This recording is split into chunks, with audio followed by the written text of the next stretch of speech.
I want to call this meeting to order. Let's start with the pledge of allegiance. Allegiance to the flag of the United States of America and to the republic for which it stands, one nation, under God, indivisible, with liberty and justice for all. I move we approve the agenda, but not necessarily in that order. Second, all those in favor say aye. Aye. All those opposed, the motion is carried. All right, does anyone want to pull anything from the consent agenda tonight?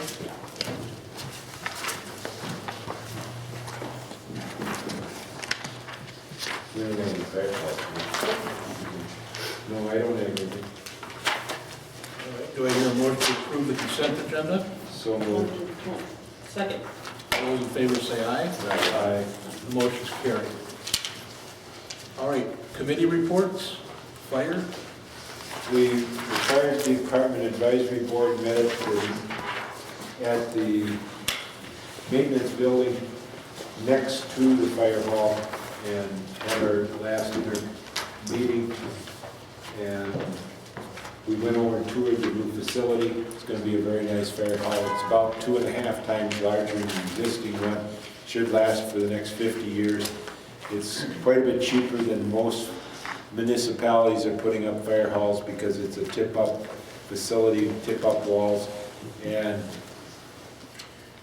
flat roof, but tapered so it'll drain, won't create the leakage problems that most flat roofs have.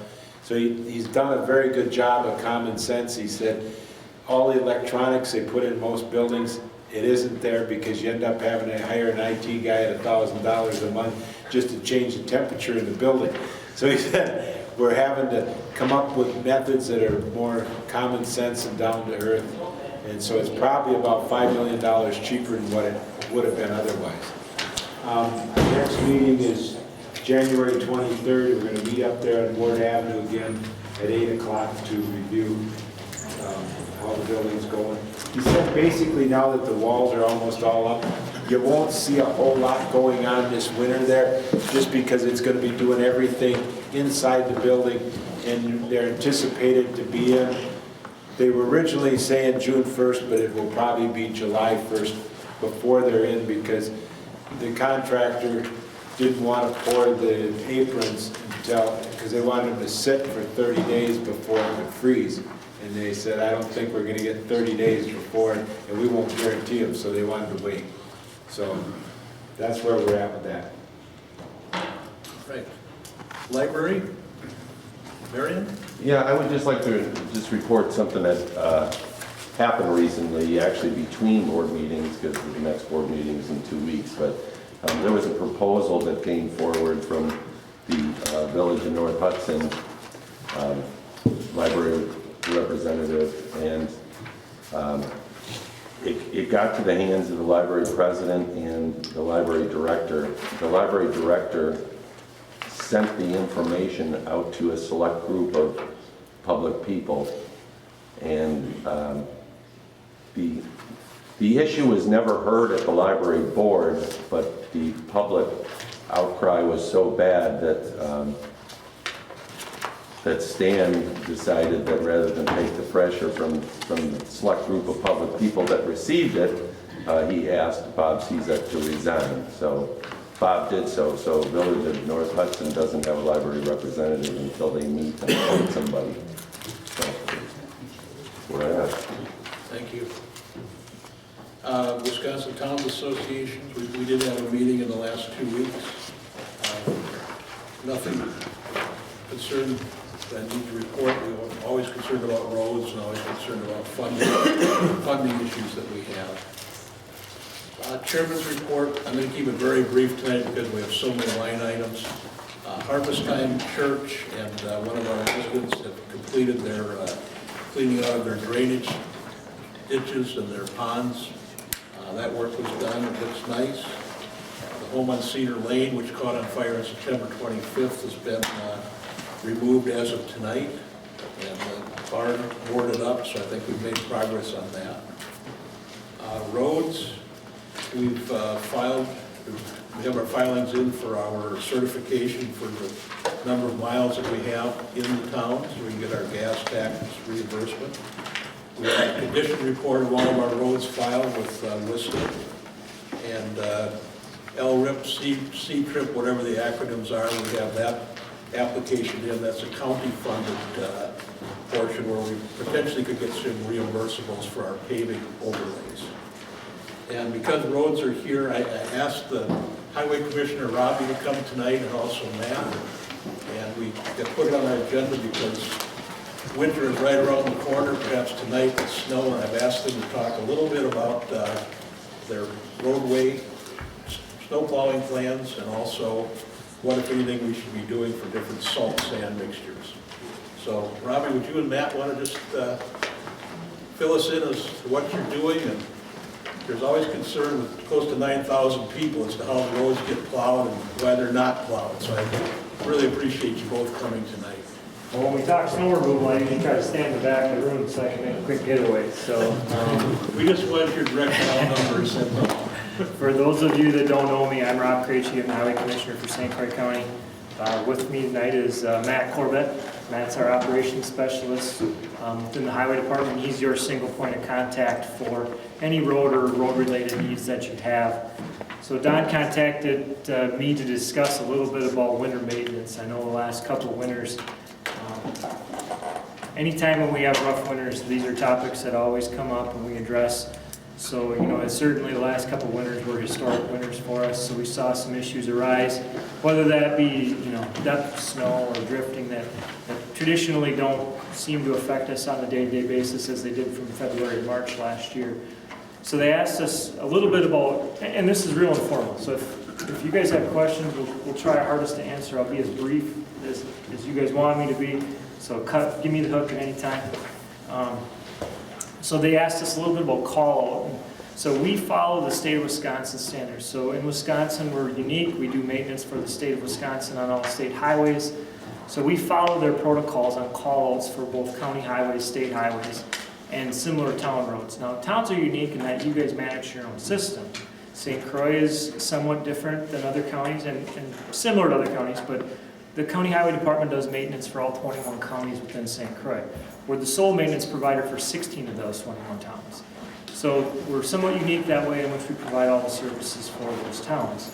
So what we've done is establish some of those protocols so that you guys know what to expect, as well as we allow you guys to dictate service levels as well, because they're your town roads. So they're always going to be subject to your approval. What we've done, though, is most town boards don't want to be called at 2 and 3 in the morning. We set up an agreement, and all our towns basically do the same thing. So we have 24-hour service highways within St. Croix. Those are 94 and 3564 from Bolton to New Richmond. Those are dictated by lanes as well as ADT. So a good example, the bridge over the 94 bridge has about 100,000 cars a day on it. It's a 24-hour service. If it's snowing, we're going to have equipment on 94. Same with 3564. From there, we drop down into what's called the 18-hour service. And please take this with a grain of salt. Every storm is different and every storm is managed differently, but these are the general guidelines we have. So 18-hour level of service, a good example would be 63. US 12 sections are considered as 18 hours. The state wants us to provide service on those highways, typically are less than 5,000 cars a day. And then at about midnight, we're going to pull the equipment off, we're going to let our operators rest, and we're going to come back at 3 a.m. and start again. We'll provide those services. But there is a small gap in which we don't have equipment on those highways. From there, you're going to go down to locals. 46 is a good example, if you're familiar with that highway, where the volume is even less, so we'll provide what's called 12 hours of service. And the state dictates those levels of services to us. So we use that same model for county highways. So county highways, we really only have one route that's essentially almost a 24-hour service level, and you're sitting outside of it right here.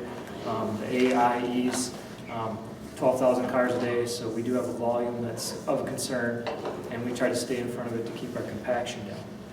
The majority of our county highways are between 12 and 18-hour service. So we do the same thing as on the state locals. So we'll operate, we try to get you to work in the morning, we try to get you home from work at night, and then we allow our operators to rest. We're not staffed for 24-hour service. On a given snowstorm, we'll put between 55 and 60 pieces of equipment on the road at any given time. That's between state, county, and town service levels. So the question we've also been asked is, in a typical snowstorm, so for you guys, it starts snowing at midnight. Typically, out of the 21 towns, all the towns want us to basically bring our operations online at the same time we're bringing our counties online. So that would be a 3 a.m. call out as a typical. This is a typical snowstorm. Every snowstorm is different, but this is just typical. 3 a.m. we're going to go out, we're going to start plowing. In your town in particular, there's 4 dedicated pieces of equipment. It's not co-mingled. So those 4 operators are going to hit town Hudson roads between 3:30 and 4 typically. By the time we call them in at 3, by the time they hit the road, it's 3:30, depending on the response time. So at that point, they're going to plow, and we're going to continue to plow until it quits snowing, or we complete the round. So on a typical storm, if it snowed, let's say it snowed overnight, it started snowing at midnight, and it quit snowing at 3 a.m. It snowed about 5 inches. We're going to come in at 3, we're going to start plowing. It's going to be about a 6-hour rotation for those 4 trucks to complete the entire rotation of the town. Now, the tricky part of Hudson, and I want to call it, is one, you're a big town as far as road mileage goes. You have approximately 100 miles of road. The other big challenge is you have almost 100 cul-de-sacs. Each cul-de-sac adds, is going to add 10 minutes at least on the initial pass.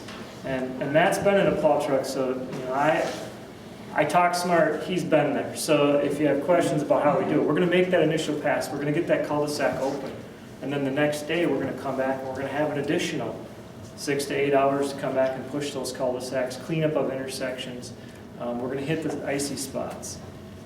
Now, we also had the question of why we use sand salt instead of straight salt.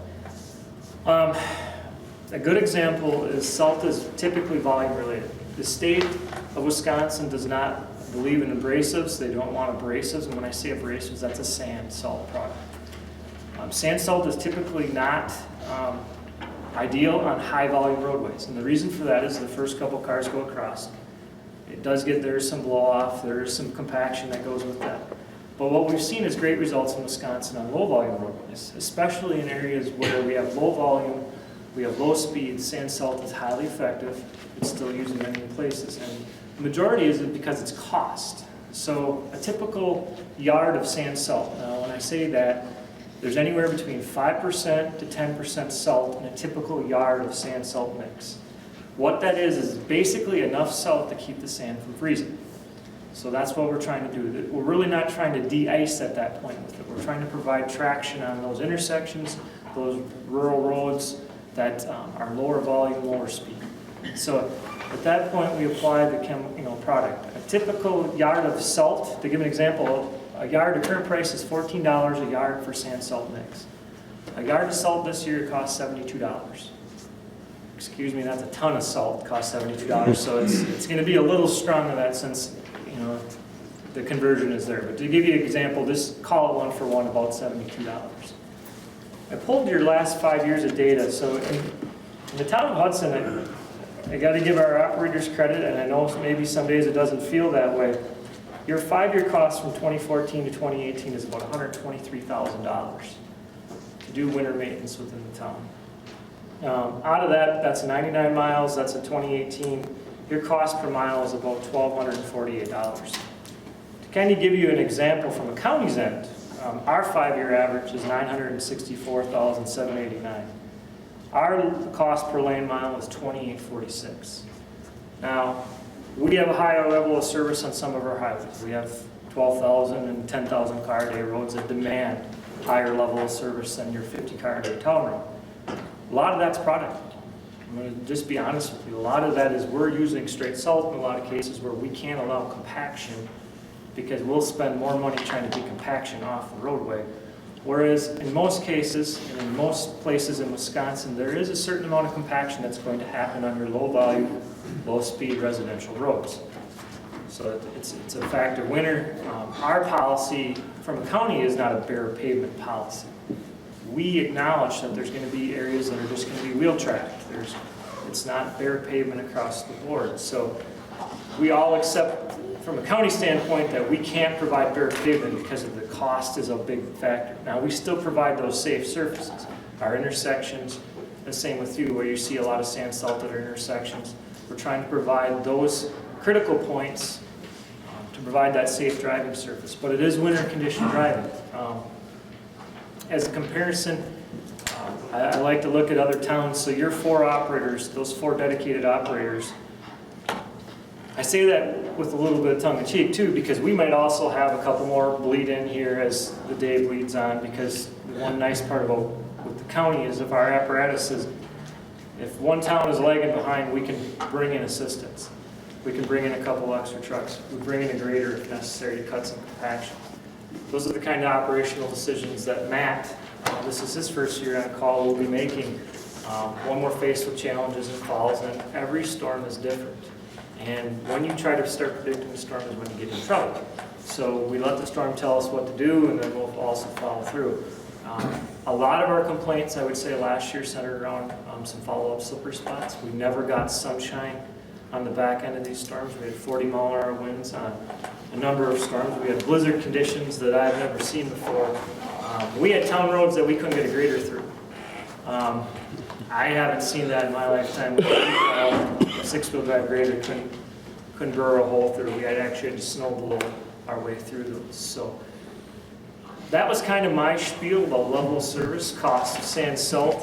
The other thing, to keep in mind is the reason the sand salt works well for us on local levels is that salt is not always the magic bullet that people think it is on low volume roadways.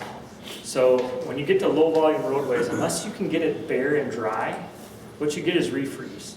So a lot of times on your low volume, like our high volume road on A, the cars have a component of that. So when you're driving down and it's wet in the morning, we hit it with salt right before 6 a.m. It's wet.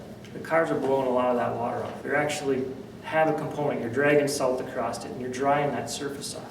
Because when the temps hit cool and our salt content gets down there, we get refreeze. And what happens on a lot of low volume residential, when you start to track salt up roads, if you've ever seen that before, you're coming out of a major intersection, you're tracking salt up, you got bare pavement, and all of a sudden it turns to ice. And that's pretty typical. And so when you lose a lot of volume, salt isn't always the magic bullet if you can't get it dry, because you can get refreeze. So there's a lot of challenges that you face. It's also a cost thing. So in the early 2000s, we were paying about $30 a ton for salt. We are still one of the cheaper counties in Wisconsin. Counties are paying almost $100 a ton in central Wisconsin in some areas for salt. So the state bids it out. We link on with the state because what we found is that's the only way we're buying in volume salt. There's only a handful of counties across the state that bid their own salt, and typically they have an advantage, whether it's a large shed or whatever. We also buy that salt to make the salt sand. If you as a town said, you know what, we're going straight salt, I can tell you that you're going to use, based on your material usage, that what product we use. So the 5-year average, what you used in material, was right around that 1,200 to 1,300 cubic yards of material. So if you're going to try to buy that just in salt, you're going to need a place to store it. Because from a county standpoint, I can't take the risk of saying, we commit to buying the salt on the state contract. We have to tell the state we're going to buy this much salt. We're committing to it across the board. So if we go through a light winter, we still committed to buy that much salt. We have to store it someplace, and we cannot store it outside. It has to be covered. So there's a risk associated with that. So if all of a sudden the town of Hudson's saying, we want 2,000 tons of salt, my question to you is, where do you want us to put it? Because you're probably going to have to build a salt shed associated with it. Our salt sheds typically cost about $300,000 for about a 3,000 ton shed. That's a good number. That's a little light in some cases, but saying you had the property or whatever, that's another challenge for us. And the other thing is I just ran the numbers briefly to kind of give you an idea. If you went straight salt on a 5-year average, I would guess that your cost increase of the last 5 years would be about $350,000 to $500,000 more in winter maintenance over that period. So, and that's just a simple calculation. I used your product that you're using, I'm saying, well, you're probably going to use a little bit less. Let's hope you use a little bit less because you're trying to bear it off. And then just calculate your tonnage and tip times 72. It's not ton for ton though. Like a sand, like if you're using a sand mix versus just salt, it's not ton for ton. You're gonna use a third. I would challenge you on if you're going to use a third. It depends on how it's being laid out. Yeah, I would challenge you on a third simply because If you're laying it, if you're laying 1 mile of salt down, like you guys do the sand salt, but yeah, for sure. But if you're just doing areas that need to be more specific areas, hills, intersections, I think it would be a little different cost-wise. It would be impossible for me to predict what number of tonnage you use if you went straight salt. I just, there's no way we'd know unless we got into it a little I'm bit. just saying it's not ton for ton. It's That's why I said, I think definitely you'd use a little bit less, but there's also Quite a refreeze bit. you'd get, well, you're still gonna get some refreeze and you're still gonna, are you gonna apply it to all your residential streets?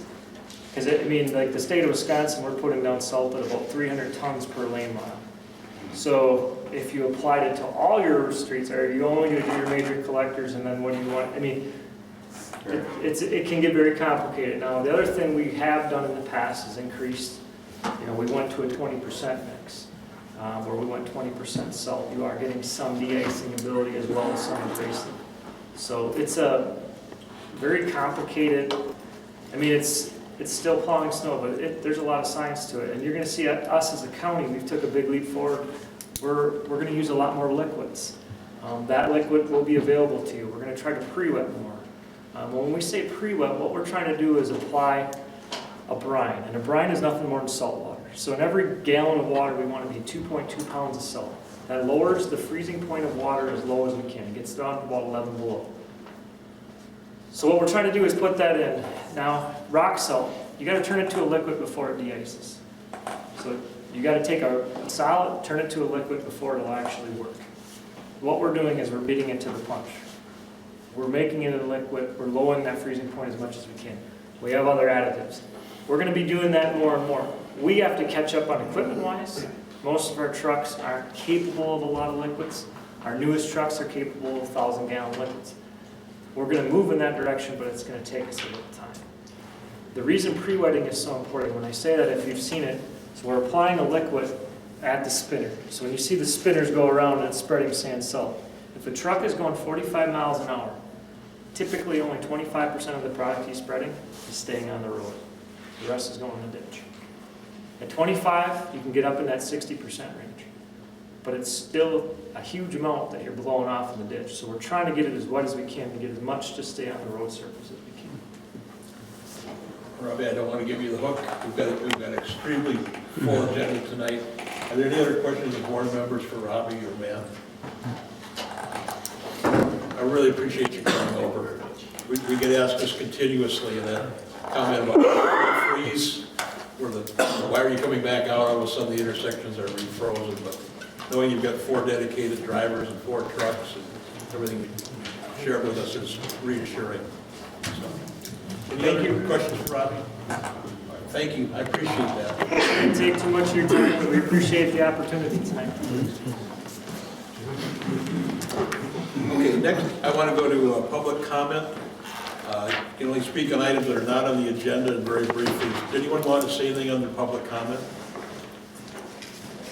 Okay, we're going to continue on then. We had our informational meeting with Hudson Homes earlier tonight at 5:15, and I guess I would like to move that up on the agenda for discussion and action.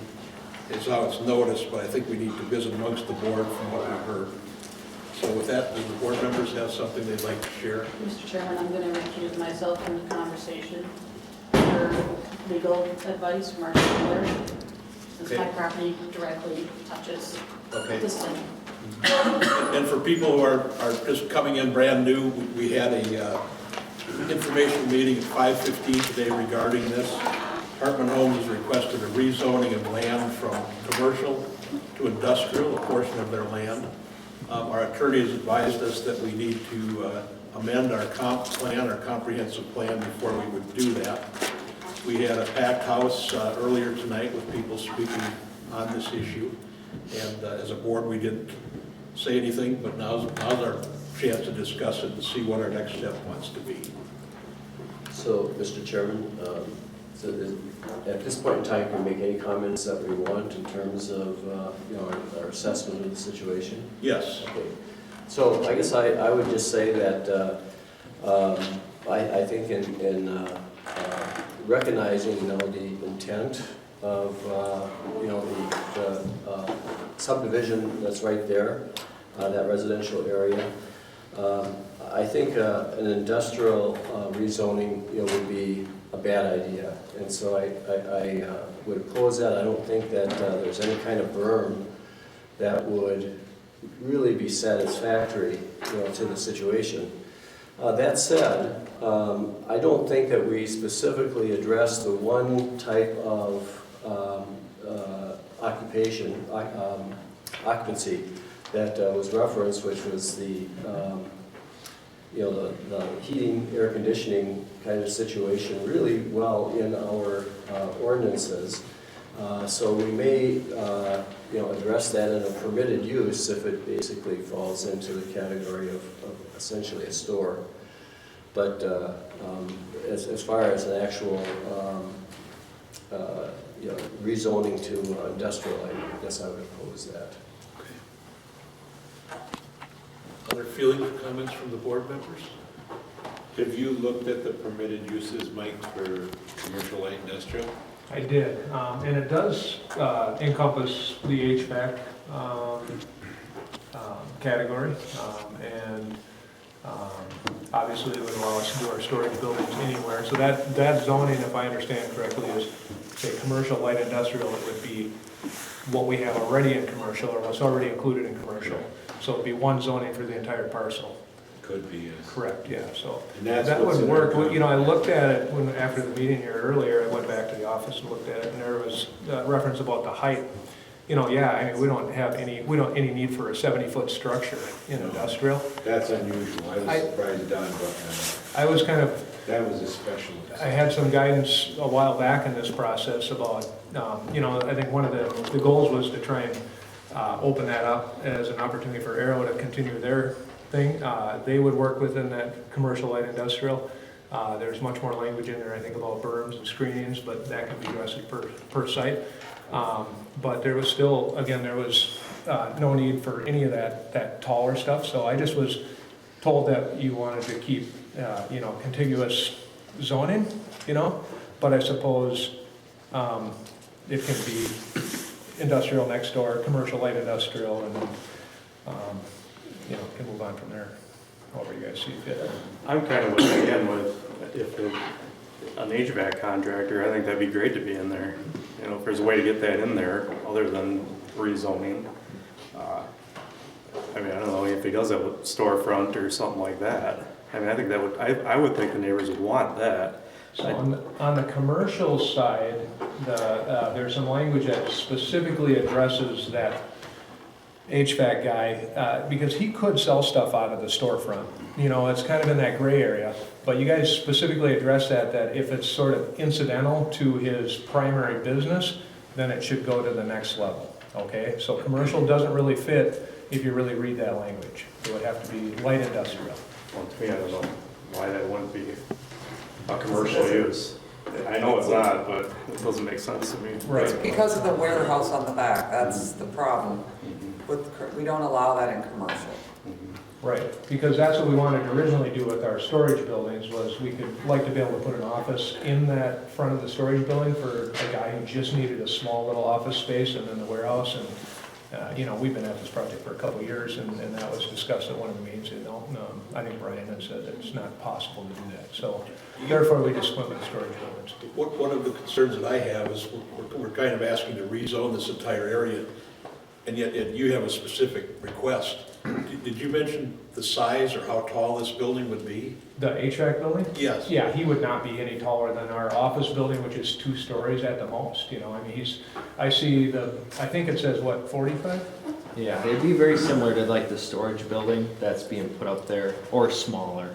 Okay. It's typical, less than 10,000 square feet, I would say. I think is kind of what he had in mind, Yeah. 10 to 12,000. Most of these guys don't like to get in above 12,000 just because the sprinkler code jumps in, so Exactly. it's a whole different world, especially with wells.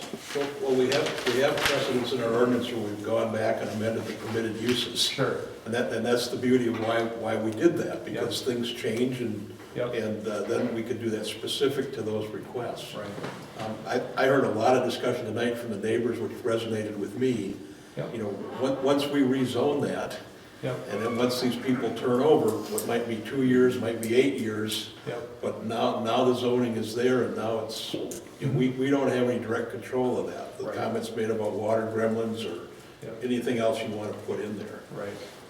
So I'm trying to find, as the board is, find some middle ground between what the neighbors, there's some beautiful homes there, Mhm. and they've built their, relying on commercial zoning, knowing what the permitted uses were. And I think we really need to find that balance, that we protect them, and not go in and look at just carte blanche rezoning. You talked a little bit about your comprehensive plan. Is that like a future plan? Is that what you're referring to? In that Well, I regard? don't know I if think it's I'm part of the on, application, that's the issue, right? pardon me? It's part of the application. It's really leveled with checkboxes. Well, yeah, well, and yes. How it fits And in. our comprehensive plan is really that, if you go on our website, where you see that multicolored Yep. plan, Yeah. that really is the generational plan for what we want as a community. Yeah. So, you know, the areas of yellow and green and purple, Yep. you know, the purple are the industrial, along the railroads, along the corridors for the traffic. Yeah. But- There was discussion at one time at one of the meetings a while back, and I gave a copy of something similar, but where the commercial light industrial, ultimately, like the future plan is both sides of Highway 12, potentially all the way down to, you know, where our office is now, you know? So do you guys go, is that what the plan that you're kind of referring to when you're talking about the future comprehensive plan? Well, I'm talking about two things, without being an expert on it. Yep. The request came in to rezone 13 acres, roughly half of your site. Yeah, to All right. industrial, yep, Our comprehensive plan says that's not a use that we've had. yep, It's red, it's commercial, right, all yeah, right? yep, no, No, it's not. It's not, No. it's No, not this commercial speak, but it's light the correct industrial. information that you, oh, the comprehensive plan, for the future is commercial light industrial, right? right. Correct. right. Well, we need to pull, I guess all I'm trying to say is, we need to pull those maps and make sure we know. Yeah, future town, the future is commercial light In industrial. 2006, that was. They the said it was plan. commercial light industrial, that was the future plan for all that land.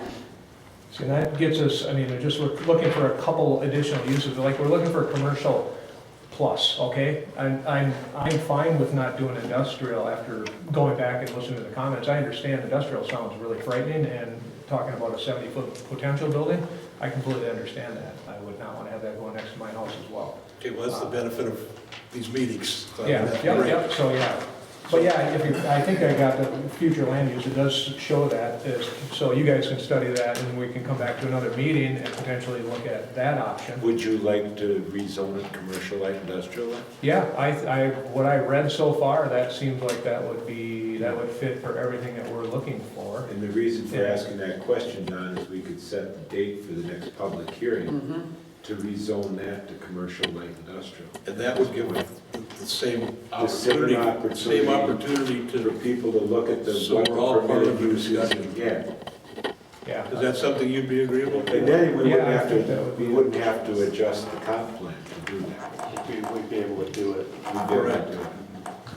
I believe that's correct, man, I'd have to Yeah, Yes. just line my head in every one of these deals, but I think that is correct. okay. Yeah, I'm hoping that would make most reasonable I people was happy. curious about the wells, was that, there was a lot of talk about the wells, is that in the well advisory area? No, Or is- That's not, really? goes northeast.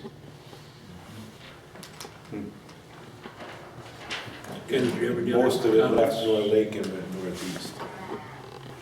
Down to Green Mill, basically. You know where Green Mill is? Mm-hmm. Going right down the middle of Green Mill. Okay. Got everybody on each side of Green Mill except for the people at the wells in their back side of their yard. Well, we can't vote this up or down tonight anyhow, but we can come up with a plan. Would we like to set the public hearing meeting for Tuesday, December 3rd before Someone was coughing, what time? 5:30? 5:30? 5:30, yeah, I think we need, More time. we need more time. I agree. I mean, the neighbors have real concerns, and they should. We need, so 5:30, December 2nd it is? Third. Third. Okay, and you bring that in the form of a motion? Yes, I did, sir. Okay, is there a second to that? I'll second that. Okay, there's a motion, a second, it's on the floor. Is there any further discussion on that? I think that might be a good next step. And that would be rezoning the whole piece, right? Whatever you You want. want to do the Versus just, entire, Yeah. And that's gonna give all of us time to go back and look and see what's really in those permitted uses, Yeah. to see if that makes sense. Adult entertainment. Any other discussions? One. And just so everybody in the audience knows, when we originally zoned in 1959, when they created zoning, they did, when the interstate opened in 1959, that's when the town fathers of that time created zoning in the town of Hudson. It was basically along the interstate for commercial and the railroad tracks for industrial. And the commercial light industrial didn't come till, and I don't remember the exact time frame of when that happened. But when they were trying to sell lots to the back side of that stuff behind the truck stop, it just never sold. And the reason for it, the only way commercial works is if you get enough traveling public. It never got enough traveling public, but we didn't want industrial back there.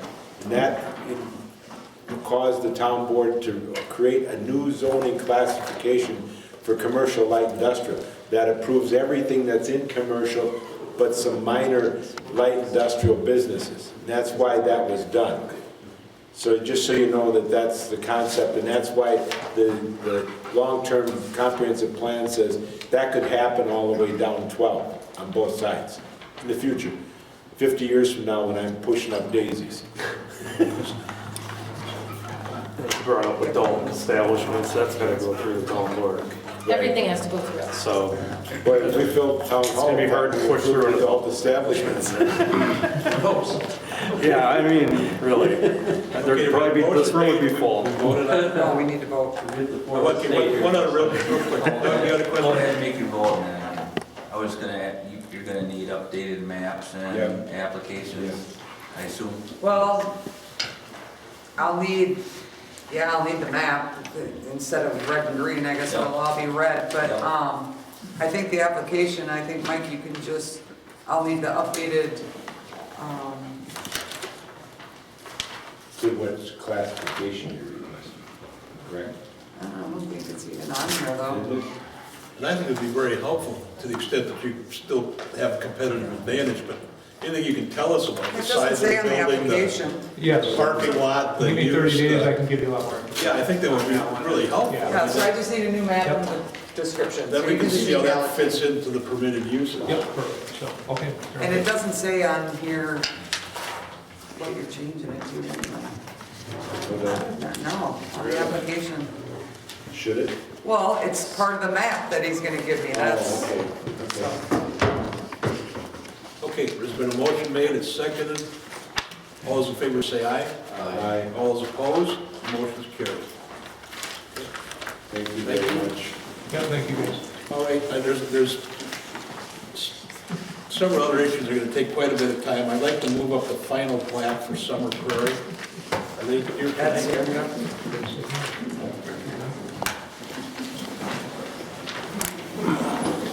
Hopefully it's not controversial. That we spoke to. It doesn't get any easier than No, this one's easy. This one's easy. This one is easy. Does everybody have a copy of the? I do.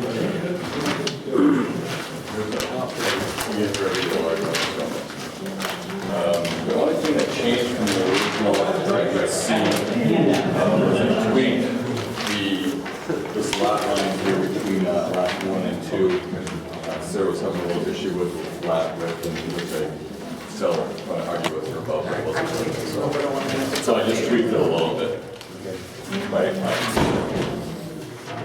Before we get into this in depth, I have a simple question. Can we put signs up yet, or do you want to plan that spring? Are you seated? He has not seen it, 'cause I think he's waiting for the utilities to come in. Do you want to wait to do the signs till next spring? I'll talk to Dick and then I'll get hold of you and let you know.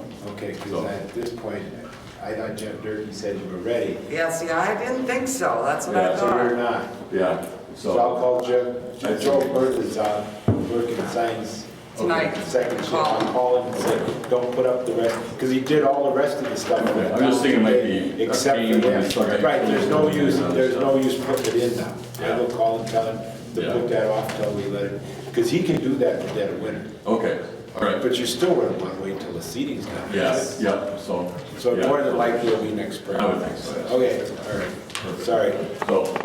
So anyway, so the final plat is the exact same thing that you've seen at preliminary, except for the one little tweak in the lot line, which is just a slight shift, So total acres, It's 9.02. 02 instead of 01, see, because he changed the, So it was a whole rounding thing, it's actually kind of weird, but. Okay. Okay, any questions from the board members? Do I hear a motion to approve this? Yes. I would move approval of the final plat of Summer Prairie, major subdivision for Richard Stout, located in the northwest quarter of the northeast quarter and the northeast quarter of the northeast quarter of section 35, township 29 north, range 19 west, consisting of 3 lots of 9.02 acres, exclusive of road lot numbers from the plat shown as 1 through 3.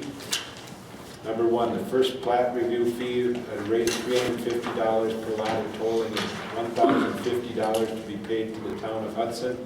Number 2, black topping is to be completed with for Holy and Magoo with a completed compaction lift of 3 inches to be done in 2 lifts within 1 year from today. just because we know you're not paving until Yes. spring. So that's why that's just written on there, that it, Yep. Okay. Number 3, plats only, developer shall pay $50 to the town of Hudson to cover the cost of acquiring registered copies of the final plat. Number 4, the subdivision is to be subject to the approval and process of the St. Croix County Planning and Zoning and Parks Committee. Number 5, the town shall be provided with a blanket easement to provide inspection, maintenance, or repairs to the retention ponds, drainage ways, and culverts within the subdivision as required. Number 6, the developer shall pay the town $125 for a total of $375 for the administration of the stormwater maintenance fees. This will be paid when phase 2 is presented, as lots 1 and 3 will be added to that stormwater maintenance agreement. Okay? 7, the developer shall remove any previously existing field accesses or driveways not going to be used. Number 8, the final plat approval contingent upon all fees being paid within 1 week of the final plat approval. Number 9, fire and house numbers at $60 a lot, totaling $180, and other fees will be collected with the 4 lots. were collected. So the roads and the signage previously was collected Yeah. with the 4 lot CSM. Yeah, yeah. So you don't, there is no additional Nothing. signage with this. Okay, Okay, that's it. we covered the waterfront on that. Is there a second to that motion?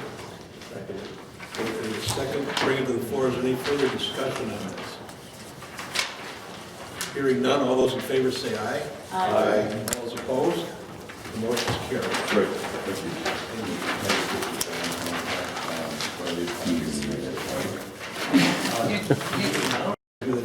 Yeah, you just signed this now, and that he was here tonight and that we approved it. Hold on, it's 29 No, it's north, just, or 29 west, I forget which. But all that does is give you the just sign up square. here. But then I Yeah, just put your name, They just want to make sure township, that there was going to be. same map that Yeah, we looked that at. good. Oh, God. Huh. 3 lots. That one was easy, that was like good, I like that. Thank you very much. Have a good evening. All right, so you'll call Jan and have her stop in or something? Yes, I will. Thank you. Okay.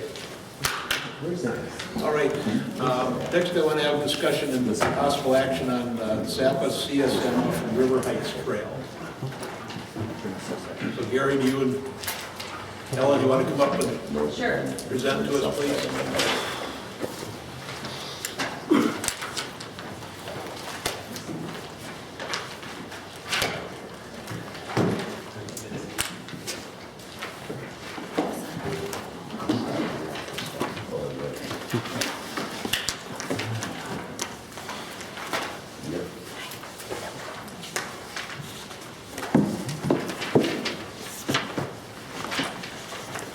And if I might ask, because this stuff keeps flying in, so there's an additional letter today that we received at 3:04 PM.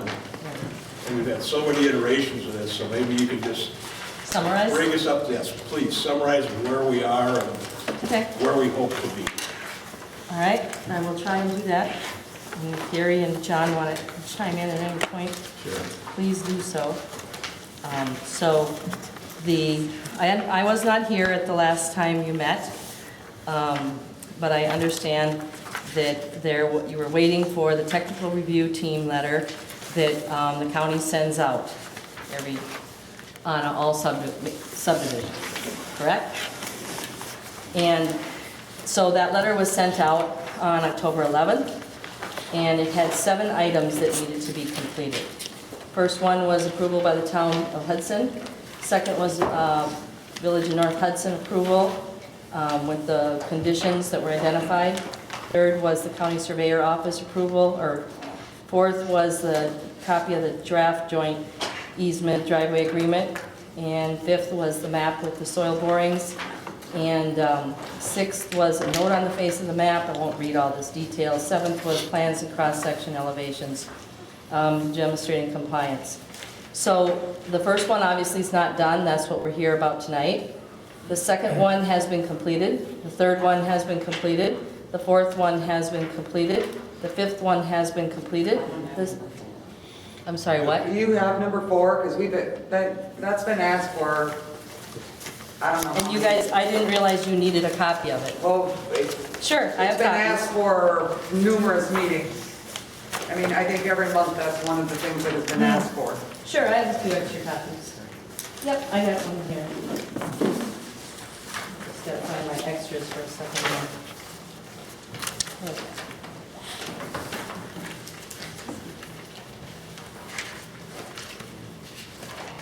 I think I have more than one copy, that's why I'm just trying to.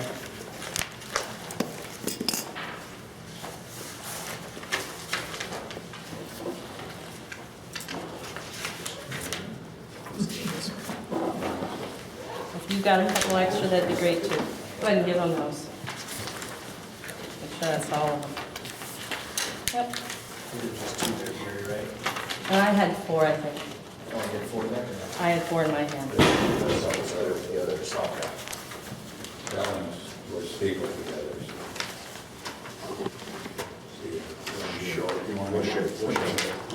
Okay. So you can see there are a couple things on that that are highlighted in yellow because that document can't be filed until the certified survey map is complete. And it was never intended to be a final document, it was always intended to be a draft document. That's all that was requested. You can't have a final document until you have a certified survey map to file it against. So this was item number 4. Yes, it was.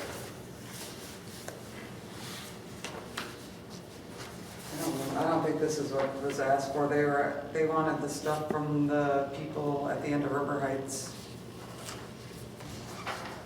No, that's the document we're going to be filing as the easement joint driveway agreement. This item comes right out of our purchase agreement with Mr. Zappa. Right, but this doesn't, our minutes show that we wanted all the parties that are on that private road, River Heights Trail, and we wanted to know what the maintenance agreement was with all them. because they maintain the road, right? No, all of us maintain the road, Well, including right, but- myself. You weren't before. Yeah, the previous owners did. Well, right, but it doesn't even show any of these people. So this is a new thing, so we still need the, I don't know why you would need that. I don't understand why. The document already exists. Because they asked for it.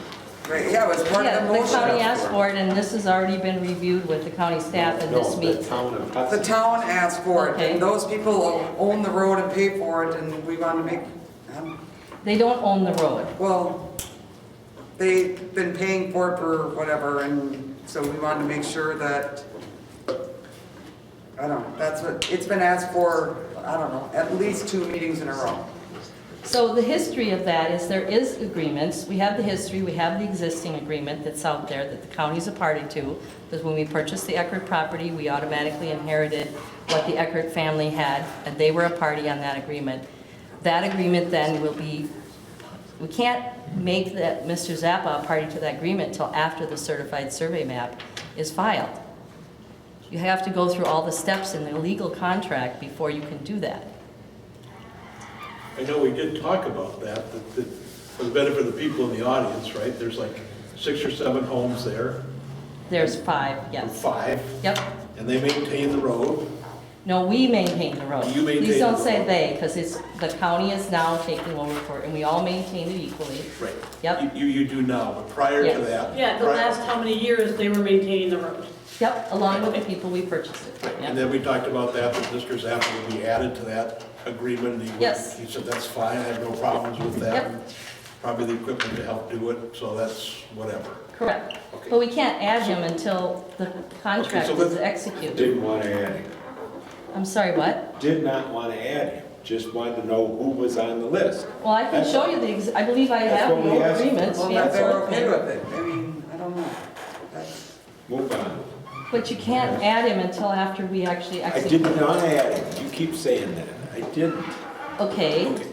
so the existing That's why I said move on. document, Okay, yeah, so as a chair, I'm not I'm sure. not trying to correct this, I'm trying to move.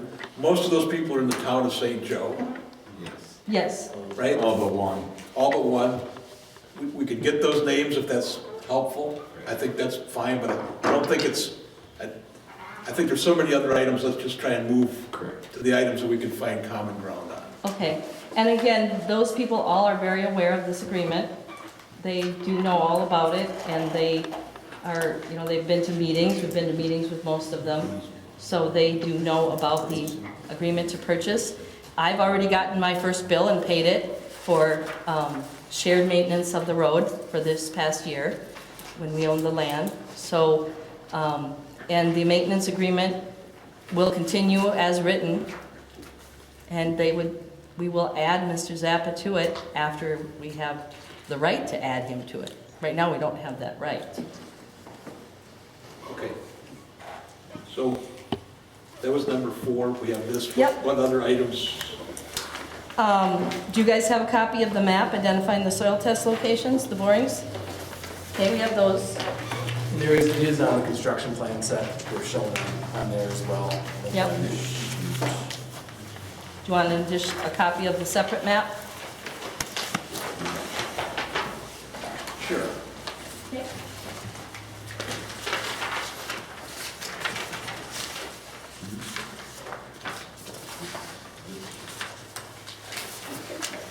They're all the same. Sure. Because we're kind of going through all this, but I really want to ask, I think there's people from Starling here. If am I right, wrong, or am I wrong? Anyone here from the Starwood subdivision?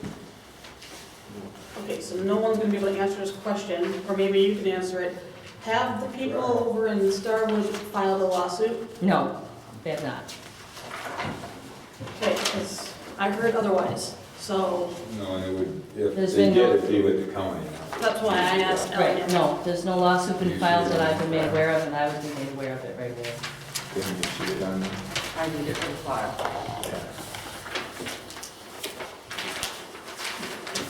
Should be on there, that's what I thought. Oh, is that what it is there? That's it, yeah. It must be. I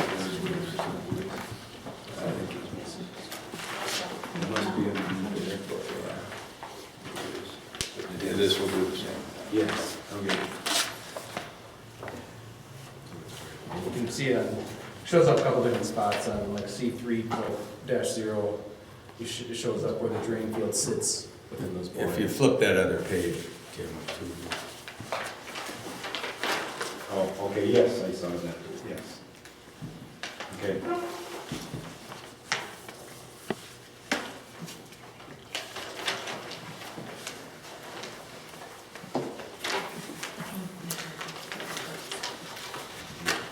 Okay, are there other items that we've requested that, no, Dan, yeah?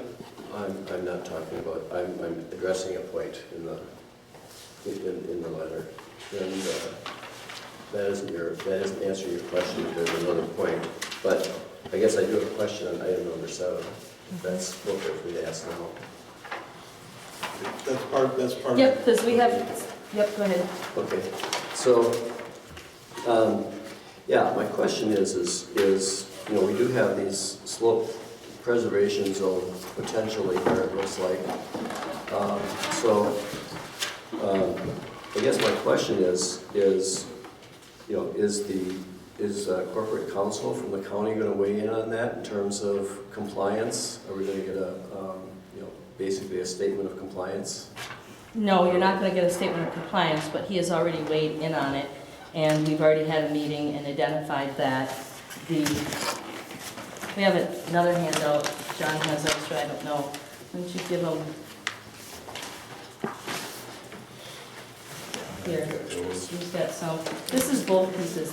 So there was definitely a lot of discussion about what did number 7 actually mean. And so we had that discussion. There's been emails that have gone back and forth internally with the county. I'll wait till you get them handed out. And then I'm sure John and Gary can weigh in much more clearly than I can.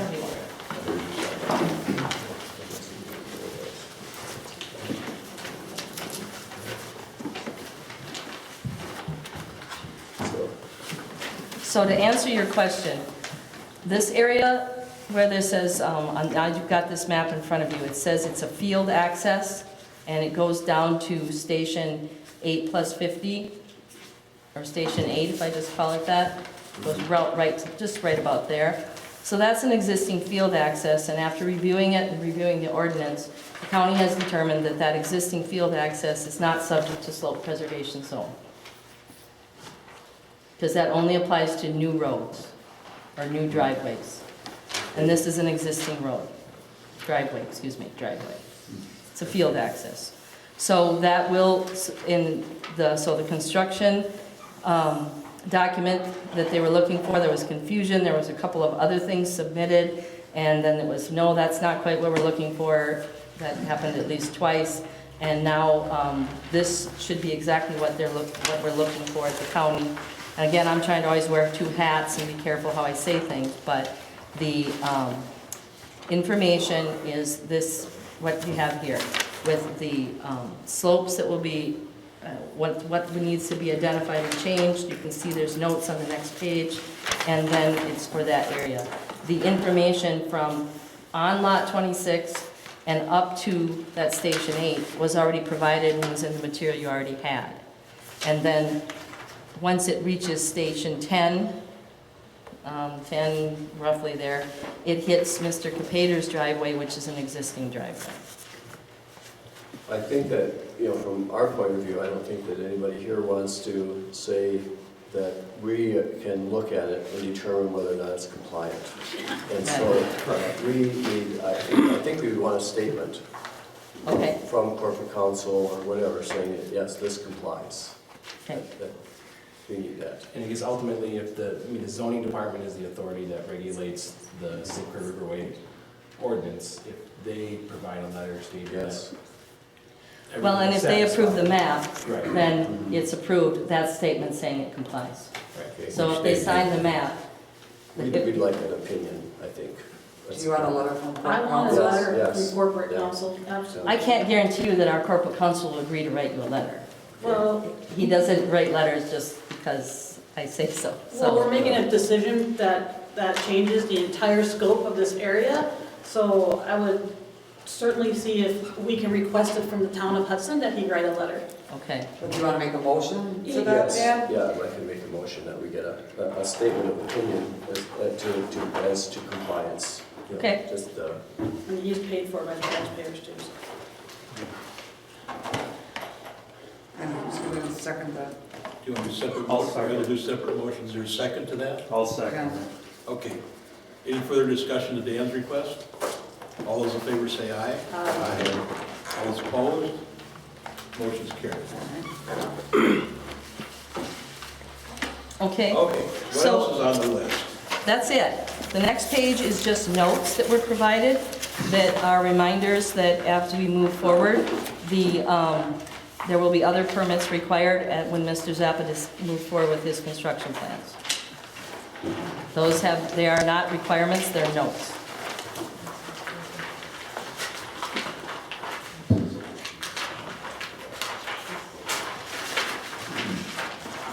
And I think the confusion why when Sarah followed up with an email was the framework of how she set up some of those notes. She made a statement that the Riverway ordinance, regardless of whether it's public or private, just as soon as you have an access serving more than 2 properties, that just needs a conditional use permit. You know, conditional use permit, no matter what, you know, meet the standards, it's something that would be approved.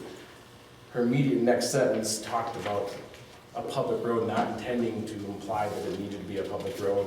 It just created some confusion in that sense, and that's what her email was trying to clarify. That's not what she was getting at. She was just simply trying to point out that you need conditional use permit when it's being more than 2 properties. I had actually called and asked her if she would clarify that, so that there was no confusion on it, so. Okay, anything else you'd like to present? Any other? I'll be happy to present anything that might answer questions. Okay, I guess I'd like to, Sure. because of all the stuff we have to that, I guess I'd like to entertain a motion to move it to the floor. So do I hear a motion to approve? I would move to deny based on our statute 90.6 D2. We normally require a 66-foot road right-of-way. Item number 2, in our zoning ordinance 90.9 A1, limited planned and future use of the road is not identified. 3, based on the May 31st, 2019 letter from St. Croix County Developer Director Ellen Denzer that a town can still require a lot or parcel front on a public road and can require that access be to a public road, not by an easement or private road. And number 4, based on our previous actions, we have always required that a new lot to be already providing 2 or more private driveways, bring the road up to the town road standards and make it a public road. That's it. That's my motion. Okay, do I hear a second to that? And I'll second that, just because of the letter. Okay, that gets it to the floor for discussion. I guess I just had to ask a question on that piece of it, because I know that St. Croix County is in the process, just approving moving forward, you know, with some zoning changes, and one of those zoning changes specifically removes the requirement for a public road if there are more than 3 residences, 3 or more residents, I believe. Is that correct? 531 letter. That's the 531 Correct, and letter. we already stopped enforcing that back starting in April. I will just point out that this is a driveway that is proposed, not a public road, it's a driveway. That's your concept. And what Yep, I understand that. That's what I'm saying, is my motion is to deny it because Okay. it's not. And I would just like to give a couple points for consideration, Okay. okay? Okay. So, right now, there is not a public road there. There's no public road. River Heights Trail is not a public road. It is a driveway. I know you might not believe with me, but I've done the research, I've had my staff do the research. River Heights Trail, it's in its entirety, what there's there now is 33 feet wide. It is not a public road. What goes down to Mr. Capater's house is 33 feet wide, and both of them are easements over land that the county now owns. Even the only thing that is technically a public road is when the 3 of the 4 lots that are on the river, and I'll be happy to give you copies of this map. In fact, why don't you give it to them, and then we can talk about it, they can be looking at the same things I'm looking at.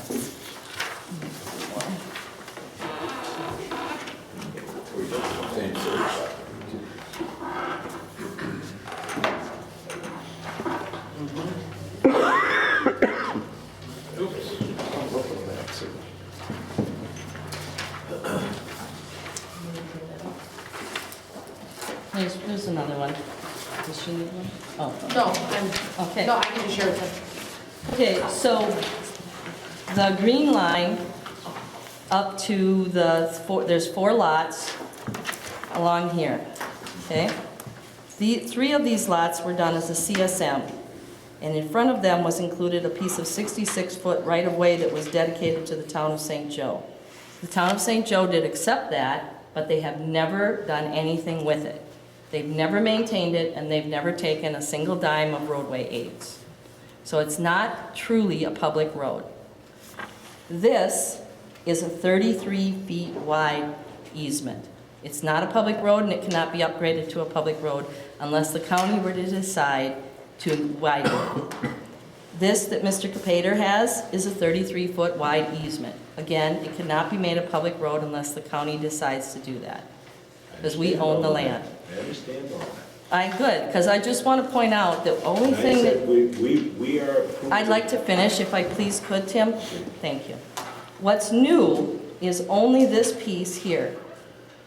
This will be what will go from the existing easements and add a little bit more easement down to this lot, this portion of Mr. Zappa's land that he currently owns, so that he can have a lot there. This will be an easement that will be granted to the county, so the county can go across to this little piece that we will own. What you need to understand is, this is a county park that it's within. All of that's a county park. Operationally, I have no desire, the county has no desire to build a public road. There's no need for us to have a public road. None of our county parks have public roads. The state park doesn't have public roads. We don't really want one. So if you decide to do this, that's fine. It's totally, and I agree with you, Tim, absolutely up to the discretion of this board, and you do what you want to do. But at that point, you basically are saying you're denying the CSM in its entirety. And you're also denying it for the future, because I don't think the county will agree to have a public road through the middle of its park. I will strongly recommend against it. I'm sorry, but I will. And I guess my question would be, is the town, would they like to have a public road out there? I've been involved in town government for 40 years. We have never approved a private road. Never. In 40 years. There's some here, but very few in the town of Hudson. But if they came forward with a public road to serve 2 lots back there, would the town... There's 3. There's 4 actually with him. Well, would they prefer to come through the town of St. Joe to maintain that road? St. Joe doesn't want a road. I get all of that. I know, but I'm just saying, if they came forward with a... He didn't say a public road, though. I didn't say a public road. It said 66-foot right away, because that's what it says in our ordinance. If I were these 4 lots back there, I wouldn't be comfortable Driving in and out. not being a public road. Who's to say the county isn't gonna someday just say, hey. Tim, are you saying you just want 66 feet of right-of-way? And that's why I'm turning it down, is it doesn't have a 60. She's saying, all she's given you is a 33-foot right-of-way, and I'm saying, we have never given anything on a less than a 66-foot right-of-way. Well, again, I don't think it will happen. Well, so, but this, to clarify again though, if it were 66 and still private, you guys are okay with that? Or does it That's what I'm asking. Or does it Say need 60? Possibly. I wouldn't have a problem with it, 66 foot private. In fact, I'm not that, it needs to be 60 foot, 6 foot wide. Well, that's part of the problem though, is the ordinance states that it has to be 66 feet In our wide. zoning ordinance, it says it has to be. But there's Two cars can't pass safely on a 33-foot wide. And when you meet cars on River Heights Trail, it doesn't work real well. When I there's agree. snow on the ground and it's all, You're just Well- asking for the right-of-way, not for construction. Correct. And So that- I'm denying because of that. It doesn't have a 66-foot right-of-way.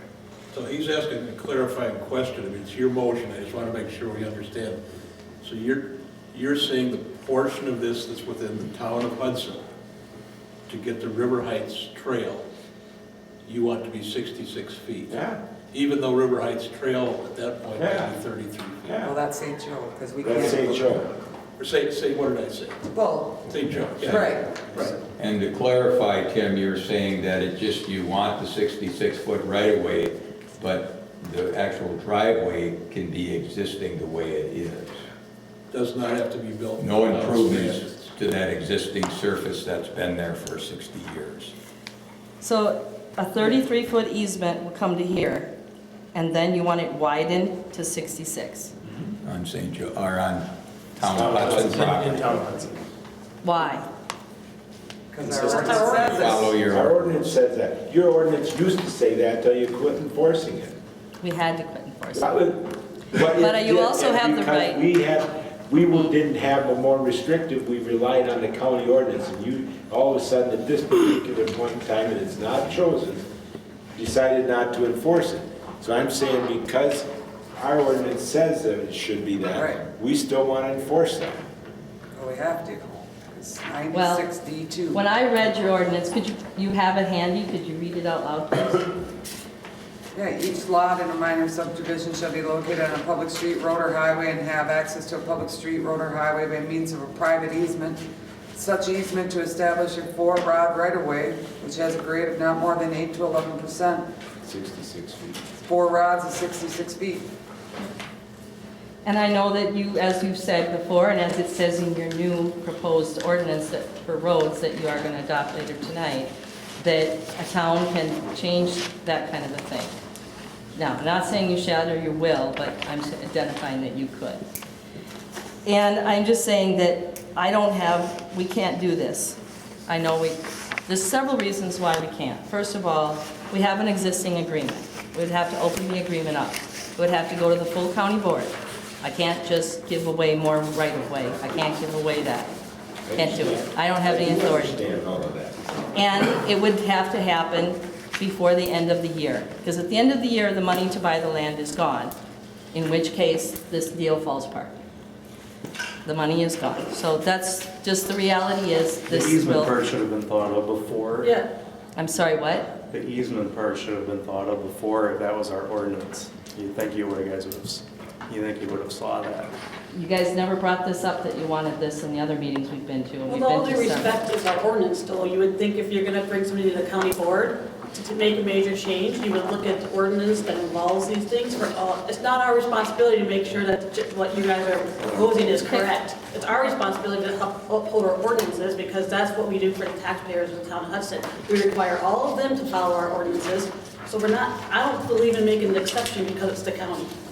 And I'm not asking for an exception. You are asking for an exception because you're asking us to not follow our ordinance.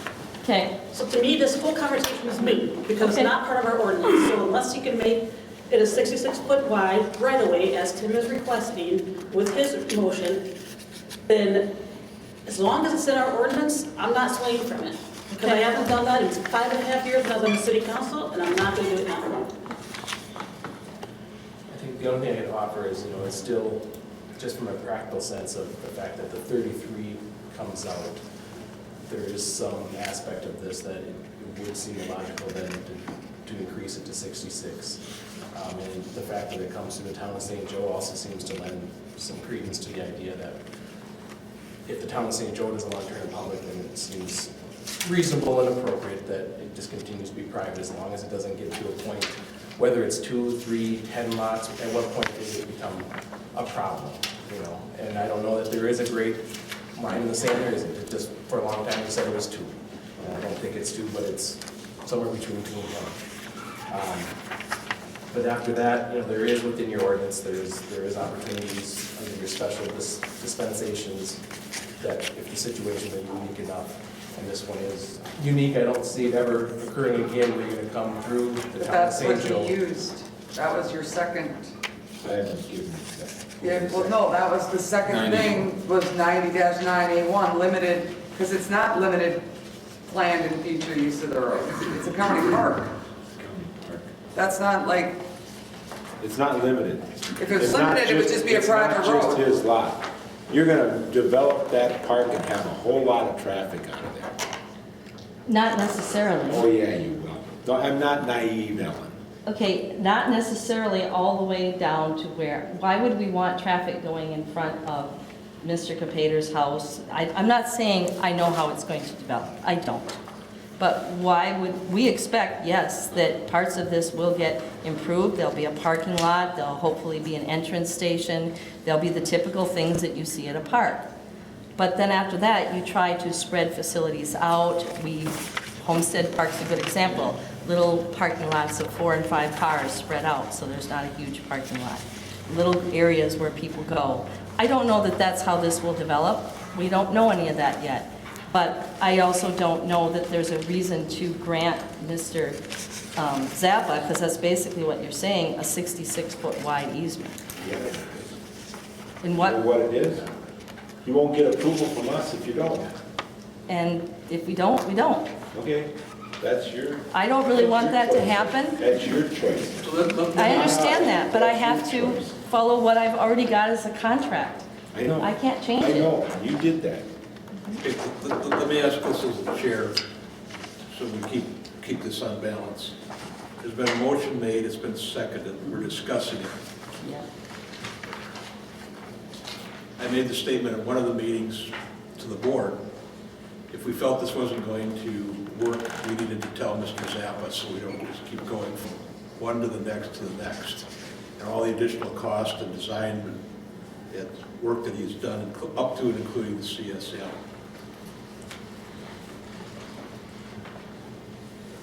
If the money is lost, let's put it that, I've heard two things tonight.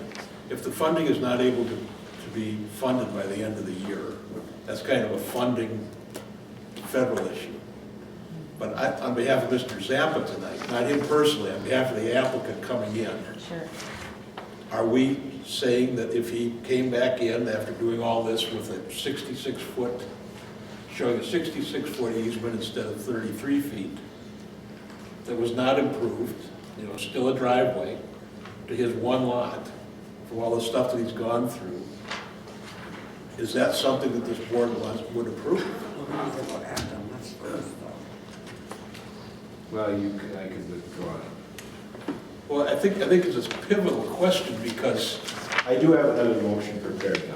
well, I mean, because I'm just listening, I'm actively listening, because if Ellen is saying, I can't go back in time to do this, all these things are in place, then, then the county's gonna have to come forward. The county's gonna have to come forward again and say, But this is straight down. Well, and the only problem is, Don, my second motion to approve it still says a 66-foot easement. So if she's not willing to give Gary a 66-foot easement, Ellen's saying she doesn't care. I'm sorry, the county can't get it done. And so, I can't speak so for the even whole though I'm going county. to recommend with my second motion to approve it, it's still based on a 66 road right away.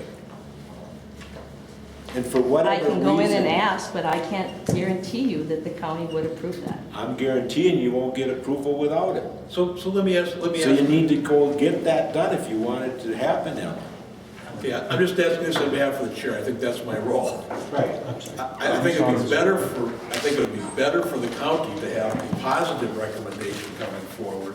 Yeah. It's your motion, but I think it'd be better to have a positive recommendation coming forward that they can act upon and say, oh, I see what you're asking for. You're not asking to build it to town standards, pave it, put in all the shouldering and everything. I will take that out. So I would remove my motion to deny. Do you agree to that? Sure, now that I heard what your other motion is, it's the same concept. Okay, so you seconded. All right, so you're gonna withdraw. You're gonna withdraw your So the motion. motion's gone. Okay. I Now would what? make a motion to approve it with a 66-foot right-of-way. And all of the conditions for the October 11th TRT letter, action letter is complete. And fourth, will be built as a private road to River Heights Trail. I'd like it blacktop too. I can't, you're saying No, Gary. you're going to require that it be built as a private road? Yep. Yes. We have in our agreement that it has to remain. I know what you got in your Traffic agreement. stop. I know what our ordinances say. And our ordinances say you can't do that. And you kept telling me you could, you didn't want and didn't care what our ordinance said. I'm I'm not telling you. saying I don't care what your ordinance Well, says. you are when you say that, Ellen, whether you like it or not, that's what you're Regardless of saying. whether or not Mr. Zappa builds on that property or not, there's going to be a county park there, right? So, I mean, Correct. That's a fact. Unfortunately, I understand some of your concerns, but if that one extra lot doesn't get added to it, we're still gonna have, it's gonna be a county park, you're gonna have the use issues that you're concerned about. Not necessarily in the town of Hudson. That's all in the town of, 90% of that's in the town of St. Joe. That's already paved, of course, River Heights Trail. Yeah. So, Yeah. But I mean, there's still a big chunk of land that's still in the town, that's county park in the town of Hudson. Yeah. That is, this, what they're requiring from Mr. Zappa is a fraction. But I will be at every one of the hearings in 2020 about the park. Meetings, they're not hearings, but yeah. Well, but meetings. And the reason for that is, I'm concerned about your access out and the volume of traffic. I And understand where? that, You and I know, don't know what we'll do. Because I don't think it's gonna turn out to be, I remember Perch Lake Park being real low-key, and it didn't end up that way. But we did build it appropriately. Right, I'm okay with that, but it's a lot more than just a very low-key park, and that's what you were promoting here. I'm not promoting that this will be a low-key park. I'm You saying I presented it don't, that way I'm here. saying it won't be, you're saying there'll be a lot of traffic, and there may be traffic. I'm not disagreeing. I'm saying that it could be, I don't know how it'll be laid out. That's the whole point of trying to have the public input process. How do we lay it out? What facilities do we put on it? What do we do? And that process will start hopefully the first of the year. And that will start regardless of whether this goes forward or not. And we don't normally have public roads through the county park. We have park I driveways, said lots of private them. road, I understand, but paved. I understand. The existing driveway paved, is that what Correct. you're, that? Correct. Okay. And I think the county prefers it not paved, but could there be some kind of compromise? Trap rock or something like that maybe, or seal coated, or? I guess that'd be my question. Well, we know it's going to be a park. I mean, is there some alternative to that? And there'll still be, again, regardless of if Mr. Zappa builds out there, they're gonna still use that. We have to grade Old Highway 35 at least once per year and add gravel every year. You're gonna have park people using that driveway more than likely. And so. The highway you're talking about. No, your driveway. Yeah. And as a consequence, you're requiring them to have to grade and add gravel to a driveway. I'm saying I'd rather see that blacktop so it doesn't become a burden on the residents that are living off of it. That's why I'm saying that, Ellen. I understand that, I'm trying to Tim. protect the homeowners that are back there. And I think that the process we'll go through will identify what we should do to improve access and what should be done appropriately. I'm not saying that Old 35 won't get approved or improved, and I'm not saying it will.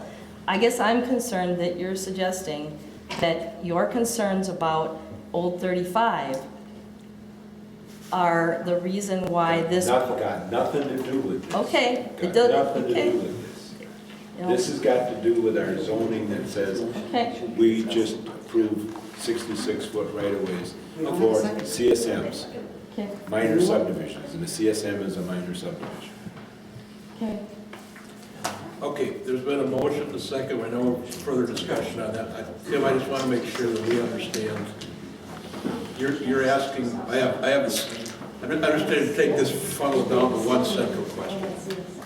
We have the CSM that's in front of us. Your motion is for Gary's driveway to come out to the existing driveway. That's 66 feet, correct? No, it's not. It's No, your 33. motion. My motion is Your correct. motion is. All this, he wants. 33 the whole to thing the is existing. 66. And you want to go Including 66 containers. feet all the way out to there? To River Heights Trail, Okay. From where the two connect. To the town of St. Okay. to the town of St. Joe, that's right. Then my question is, when you pave it, you know, when we bring it up to our third, Originally, I was gonna require that it be built to town standards, and I'm not doing that. I'm saying, just make it a driveway like it is in And paved. pave it. I have one more question. so like a private driveway that's paved. Correct. Okay, now I gotta ask, so you're not asking them to pave it to town standards either? No, just no. He So just it'd said be like a little surface. 12-foot. But Yes. Tim, I have a question. If Mr. Capeters, who would be the only other resident on that private driveway, if he doesn't want it paved, then what?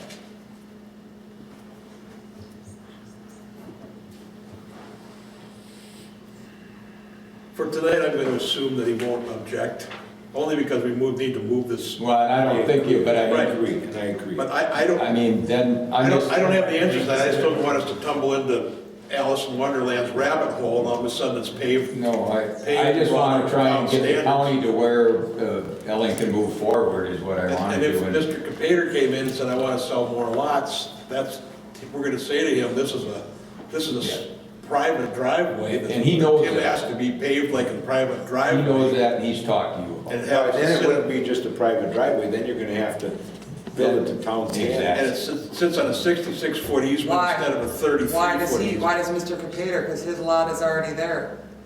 That's the issue, because this isn't a lot, Mr. Capater's lot is already existing. But you're allowed two. But we already have three, you're the fourth. The two of those, though, if you look, it's very difficult in the river district to build on those. But It's they not are- compliant. They could be potentially built on by a variance. Build a tiny house, I'm just kidding. I don't know, I can't speak to that. They're an applicant that could, those lots could. There's a lot, there's more issues than just that. I know. I don't know that they could get all the variances they need. They're so steep. But there is They're so potential. steep, I would say professionally, it's not possible, so. But I don't know that at this point, you know what I mean? So See, how does the that's a board, problem though, if you're gonna require them that already exist as lots, or are you gonna require him as an outlot? Because he's the one creating the new lot, not Capater. She'd have to be willing to let it stay as a private road.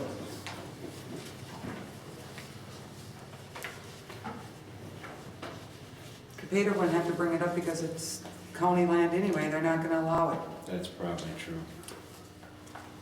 And it probably sounds like, as we keep talking about this, it kind of comes back to wanting to see it be part of the county park process, and depending on the extent of use in this given area, what area needs to have more substantial improvements versus what areas should still be left like this. And unfortunately, we don't know that yet, so we're kind of stuck. Still need 66. I'm hopeful that the county park won't have many participants coming down that way, but I'm sure there will be some. But I mean, Mr. Capeters clearly doesn't want anybody by They here. still need 66-foot easement in case.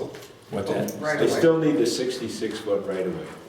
okay, we have a motion on the floor, it's been seconded. I think the benefit of this is it drives the certainty into what is being requested of the applicant. You want to restate or maybe the clerk can? We know 66 exactly foot right what- away from River Heights Trail south. All items from the October 11, 2019 TRT action letter are completed, and it will be built as a private road to River Heights Trail and paved. Okay, and because I was confused on that. At the request of the Capaters and the, in this case, it would be Gary Zappa, lot 26, could request that it be left at gravel and the future town board may determine if that's okay or not. What would be left at gravel? The driveway that we're requiring be paved, they'd have to come back and You're just request. leaving an opening if they. I'm come leaving an back opening for that they'd have to reconsideration. come back for If it reconsideration. becomes a maintenance Correct. issue or something. At Right, the request of competitors in Zappa, if they want. they may come back and request that it be left gravel. I'm fine with that. If the paving part, Alan would need to, it's their property, so. And I guess the question is just to clarify. When in the future? Yeah. Oh, so Mr. Capater determines right now that he doesn't want? Yeah, it could be. So you can come back as early as December, as far as I. So that's a different one, that they could come back at a different meeting. Right, But you they're gonna still, come back as with of a right now, you're gonna say I the still private want it- road has to be I still want it paved. paved, yeah, the private road. So basically a driveway. The driveway standards, not, Correct. you should put that in your motion, the driveway standards. That was the question. Width of existing When it driveway. says paved and we all get hit by a bus, it's paved to driveway standards, not to 66-foot right-of-way town standards. Okay, you've come back in so many times. Then that nuance in there is Mr. Capater says he doesn't want it paved. Is that why that's in there in your motion? So you just want just Capater left in there, or? Capater and Gary's out. Okay. Is there any other things or any other compromises that the board wants to discuss before I take this vote? Is she okay, are you okay with that second Would that part? change? I was waiting for that. Yeah, that's fine. I feel like you made it really confusing, but I think we Yeah, can clear it Well, up. only because, unless you don't want to have it paved. No, it's just, He does, she but does. he needs to like get the answer now because we're not gonna have him widen it and then just leave it and No, I still want the you 66 can't pave it till foot next right year. of way, no matter what.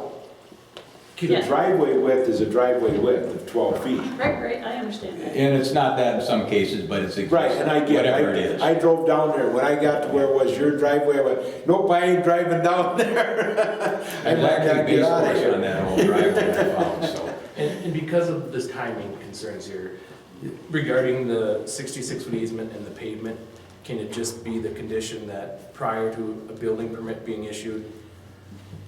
You these can two approve items- No, it's a CSM. CSM. So it's, CSM. no, you It's a can't. CSM. It's a CSM. I guess I'm confused why 2 out of the 3 property owners get to have a say in it, but not the county. Would you like a say?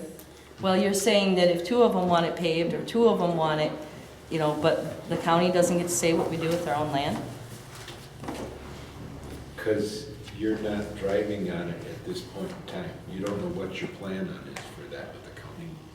But if the county was to come And back if I and went say, back and include Capaters, I'd require it to be built, and my original motion had it built to a town standards with a 30-foot top and 2-foot shoulders on both sides. Because I think you're gonna have bicycles and walking people on that road in the future in your park. I think parts of it will, but I also think there's parts of it where it won't be anything like that. Especially the parts that might be steep or might be. And I understand that, so I So took you're- that out. That's I like appreciate that's like a that. shot in the dark though, Ellen, like, you can't it's a park, People use parks. I mean, that's what they do, and I don't know if I would, I just had this I never do this as like a Tim Foster move, but I just had this conversation driving downtown to Minneapolis today for my training. I don't understand why we go back 20 years later and build a 4th lane when we know there's nothing but growth happening. It should be done all at once, because you know it's gonna happen. To say you don't know, to me is short-sighted. I mean, you're the community developer, so in my mind, you should be looking long-term, because that's how you develop a community, with the assumption that the community is growing, and factually, we're the fastest growing, county in Wisconsin. So I would never assume in our county that it won't happen.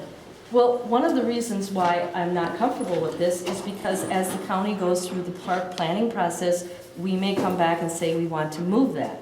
Now here you're saying it'll be a paved site that'll have to be moved. We may say, oh, instead of having this driveway where it is here, we want the driveway to curve around over here and then come back. We maybe want the driveway to curve over here and then come back around like You could that. put a time limit There's a on it. lot of things that could happen as part of planning the park. And that, I It has just, to be paved by, Certain time, but can I ask? how the- long is your planning gonna take? over a year. We've already put that, it's in the paper, it's in what we wrote. Yes, we're hired, we have our RFPs out right now. When will you have a decision on? We whether- hope to have someone hired and started by January 1. That's not my question. And then we planned, when we put in our RFP, which is on our website, if you want to check it, that we expect the process to take a year. And then after we plan it, then we have to find the money to do improvements. And that is usually an uphill process. And so I'm just being honest But here. you would Raise know our taxes. by such and such a time, whether, what Gary's saying is, so it has to be paved by a date. We'll put within 1 year, that's what we do with everybody else. But It should not what be I'm done trying by to say then. too is that's part of why the agreement between us said gravel top only, because we might need to move it. And if we do, of course. That is true, that was one of the reasons why. If we do move it, we would move it for Mr. Capater also. I would recommend that we change it to, it will be paved within 18 months of today. Wait a second, I'm still stuck on if you move it, you would move it on Mr. Capater also? Yeah? Mr. Capater Yeah. right now, his easement that he has is nowhere near where this green line is. Is Mr. Capater aware that it might get moved? He will be part of that whole process. It might not get moved. So no, he's not. He will have, no, he is aware, because he will have to have access. Oh my God. No, I'm sorry. I'm not The even- existing driveway isn't in the report, His the easement that existing, was recorded. his That's all driveway that is not, okay, his driveway is not where it's legally supposed to be right now. He has a driveway that's not in his legal easement. Well, Don, I do not want to, I do not want to force him to move it or do anything, but I have to realize that if we move it, we would absolutely give him access. He has a legal right to access. All I'm saying is, suppose we move the driveway and we actually try to line it up absolutely with where his physical driveway to his house is, but we might have it curve around, there might be something different. I might go back like that. I have to ask this question, because Sure. it's just killing me. So, I don't mean to laugh, I'm married, so make me laugh.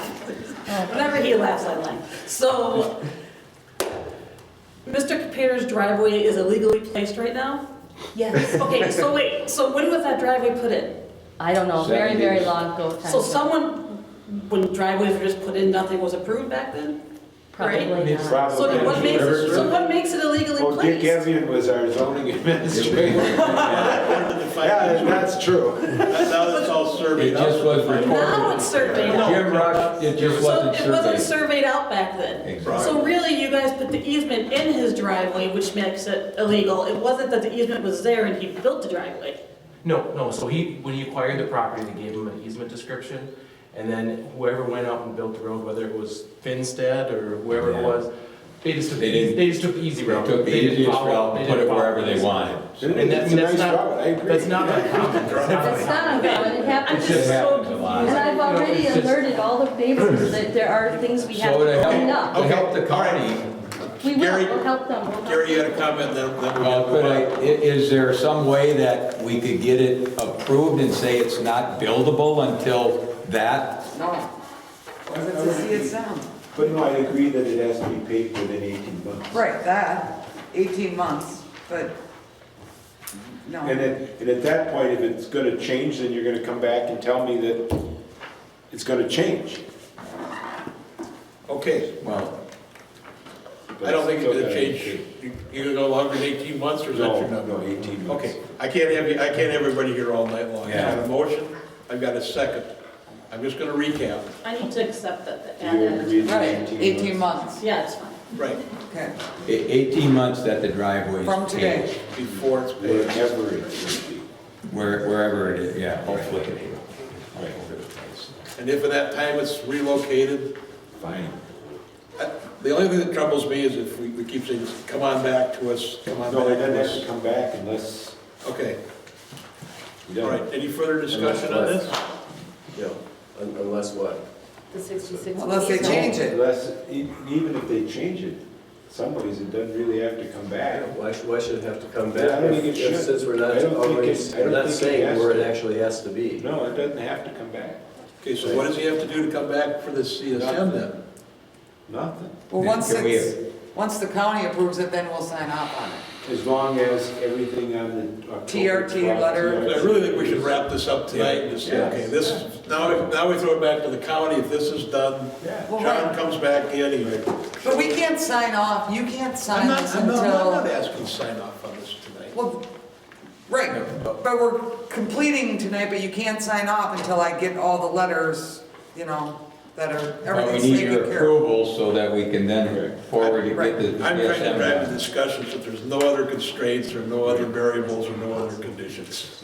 So if we're gonna vote on this, if it's, but maybe The it one, come the back. one thing, Don, and I agree with you, like, I understand what you're trying to do, so I'm not trying to be argumentative, but things keep popping up. That's the problem. Like, I feel like if all the information would come to us appropriately in the beginning, we wouldn't be coming back 15 times. Like, to get this tonight, Right. I'm gonna tell you right now, to get this in my hands tonight is really annoying, because I'm not a professional, so I have to sit and look at this. And it's really hard to do that when I'm trying to listen to you and give my attention to you guys as well. So here I'm trying to look at this and make sure what you're saying is right, and that's why I'm glad you asked for the letter, because I'm not an engineer. So when I look at all these, I sit for a long time. So I understand what you're saying, but I think you have to give us the credit that we're at least like trying to work through it, because we've gotten. My comments aren't pejorative. I know they're not. That's what I'm saying. I'm not trying to be argumentative. I just want it to be Yeah. out Mary, we there. were under the understanding this was all done back when with the TR and we Yeah. keep getting. There was confusion about number 7. In the zoning office, we just didn't get everything. And obviously, we wanna can put that approach in it as, there? that's St. Croix's rules and regulations. that- 'Cause that he's are- really- So I appreciate that you're looking into it hard too, but that's something that, you know, It was out of our control, my control. Just for clarification, I'd like to add in the discussion that if competitors come in with that 1 or 2 lots, whatever they come in with, if they're buildable, we won't make them pave to town standards as discussion. Because it should be you, not competitors, because competitors had existing lots prior to this. You know what I mean? On the town of Hudson property. Right. River Heights Trail is already paid. Right. So I'm fine with that. that's the only reason. That's fair. and I guess still the understanding there too is that, you know, he's gonna have a conservation easement or however it's termed. Correct. Prohibit Deed any, restriction. any future Correct, development, correct. it's I all county understand lands, that. all these So things are. even if I he get gets that that on approval, purpose. we wouldn't tell him he's gotta be the one building up. And you're not to opening standards. yourself up to 10 lots. And he's already told me he doesn't want to, so I mean, but that's here or there, so. But he doesn't, but if he sells it, that's the problem. Yeah. You know, the next But person that's might. wise to have that in that Right, motion. that's- Part of the. Because I think it should otherwise be we're part gonna of the go through this whole motion, thing it's and just a not- part of the clear, motion. yeah, just as clarification, Restate it, please. Just clarification. I'm fine with that, yeah. Anything that's gonna make it so the future is Right. easier, I'm fine with. I just want it Okay. all reset and I however agree. puzzled, it got It's a good puzzled point. together. Compater comes in with 1 or 2 lots, if buildable, we won't make him pave to town standards, Agreed. because he already has them. Yeah. In theory, it'll already be paid. So but not to town standards. Not the town standard. Okay, I've got a lot on the agenda that I gotta keep going. All right. All right. Call for the Ed, question. I just want to add one question, just to clarify. Okay, so right now, what you're proposing is essentially a private road with a 66-foot easement. 66-foot right-of-way. Right away, yeah, right away. So, so what Right happens? of way means dedicated to the town. It has to be an easement, just I don't see why we should dedicate that for a private driveway to the town. Especially if there's gonna be no more. 66-foot easement would be fine. Would you, Tim, consider using the word easement instead? I think it'd be consistent if you would. Because you're going into another private road at River Heights Trail. So you got what St. Joe had, they got a 33 public foot. right of way I'm that real goes happy nowhere. with what St. Joe has. Yeah, and you don't want that. Yeah, I don't. Yeah. They're all over out there, and I think that was crazy that was allowed to happen. It's way before you and me. Private roads would be by easement. I mean, it's. Yes. Yeah, I think that would be better, easement. And then, for all practical purposes, And I as think, Jeff Durkee told us, every time roads are easements, driveways, it comes back to haunt you. That's what the county engineer told us as we're looking at our road ordinance. Yeah, because the other person doesn't matter, if they county wants to tear it up, then the county can tear it up if it's an easement. Right. but it's a unique situation. You can, if there's an easement with anything, you guys own the road, right? You just said that, so if you have an easement and you choose to have to tear something up, you can do it. We can never take access away from people who had it. I don't think I don't know that's if that's a true I don't statement. think, well, I don't want to be in the middle of this. I don't think that's what I heard. That there's an easement granted, if you did a new easement, you'd have to come up with a new easement. Yeah, I think what I'm trying to clarify though is that should those other lots be developed, that's when the real 66-foot real road right of way, kind of comes into play. Is that what we're saying? No, That sounds like to me. No, he's, I agree. I mean, it's here now. he's agreeing with that. Okay, yeah, and it doesn't even have to be a real road, okay, so it's lower standards, but nevertheless, for all practical purposes, that 66-foot width, call it right-of-way easement, whatever, really doesn't come into play, I mean, as far as what you see around it, until something would happen. I know, but the point is when somebody were to develop in there, we would say, you got a 66-foot road requirement, right? But up until then, what we're saying is that they can make a driveway essentially through this 66-foot. That's correct. It provides the standard width if at some point. Say the county they want to sells make that it- chunk of land. Yes, right. Then the easement to whatever you want to call it is there, otherwise it's going to become a problem. Okay, this is my clarifying question to that. Mr. Kapater wants to come out, you're saying he can come out on that 66-foot easement? Correct. It has to be paved to a driveway standard, but it doesn't have to be brought up to county standards that we're about to talk about later on. And it has to be paved within 18 months. We've got just tons and tons of stuff to do tonight. I don't mind being here till 1 o'clock, but no one else. Exactly. Nope. All right, any further discussion on this? Because the question's been called, I want to move it No, ahead. I just want the entire motion reread if we can get Okay, 66-foot easement, right? Or is it right away? Can you give me a 66-foot easement? I don't know, I'll try. But easement, I think, would be critical more for accurate. All right, easement, 66-foot easement from River Heights Trail South. It's an easement today, right? October 11, 2019, TRT action letter, all items must be completed, built as a private road, all the way to River Heights Trail, paved within 18 months to driveway standards. If Kapater brings in 1 or 2 lots, if buildable, he will not have to pave to town standards. And at the request of Kapater's and Zappa, if they want the driveway left gravel, they would have to come back to the town board. That would be the only reason they'd come back. The only thing I would ask if you'd say Kapater or a future owner. Yeah. Because, Or even in dot 26 too. because we made these personal, So we should make if these. both parties are in agreement, All right, so then we don't at the want it. request of Kapater or future owner and lot 26 owner. Just say homeowner, because we don't need to put Kapater in the actual motion. Just homeowners. You gotta put Kapater in the actual motion? Yeah, because it's Kapater's lot. Right. I think that's fine, I think, because the meeting minutes, we're gonna go back and see what we Okay. said. I All was I'm asking a saying, or future owner, in case. All right, all those in favor say aye. Aye. All those opposed? Motion carries. Thank you for all your efforts. Thank you. All right, so then we will need, if you can get the 66 easement, then we need the new CSM. And then just be the only change would be that it'll show the 66. Right. Okay, for the people in the audience, I think we're gonna take a And I need- 2-minute break. We've been here since 5:15 tonight. Really, I've been here since 7:45 this morning. Let's move along. All right. We need Mary back, and then we need... Mary, sit down. We're starting, because I'm going home pretty quick. I am. I need one of those.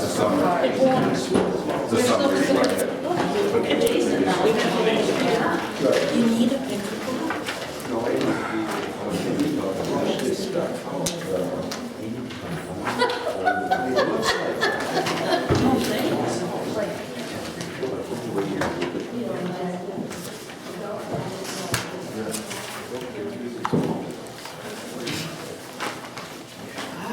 Okay.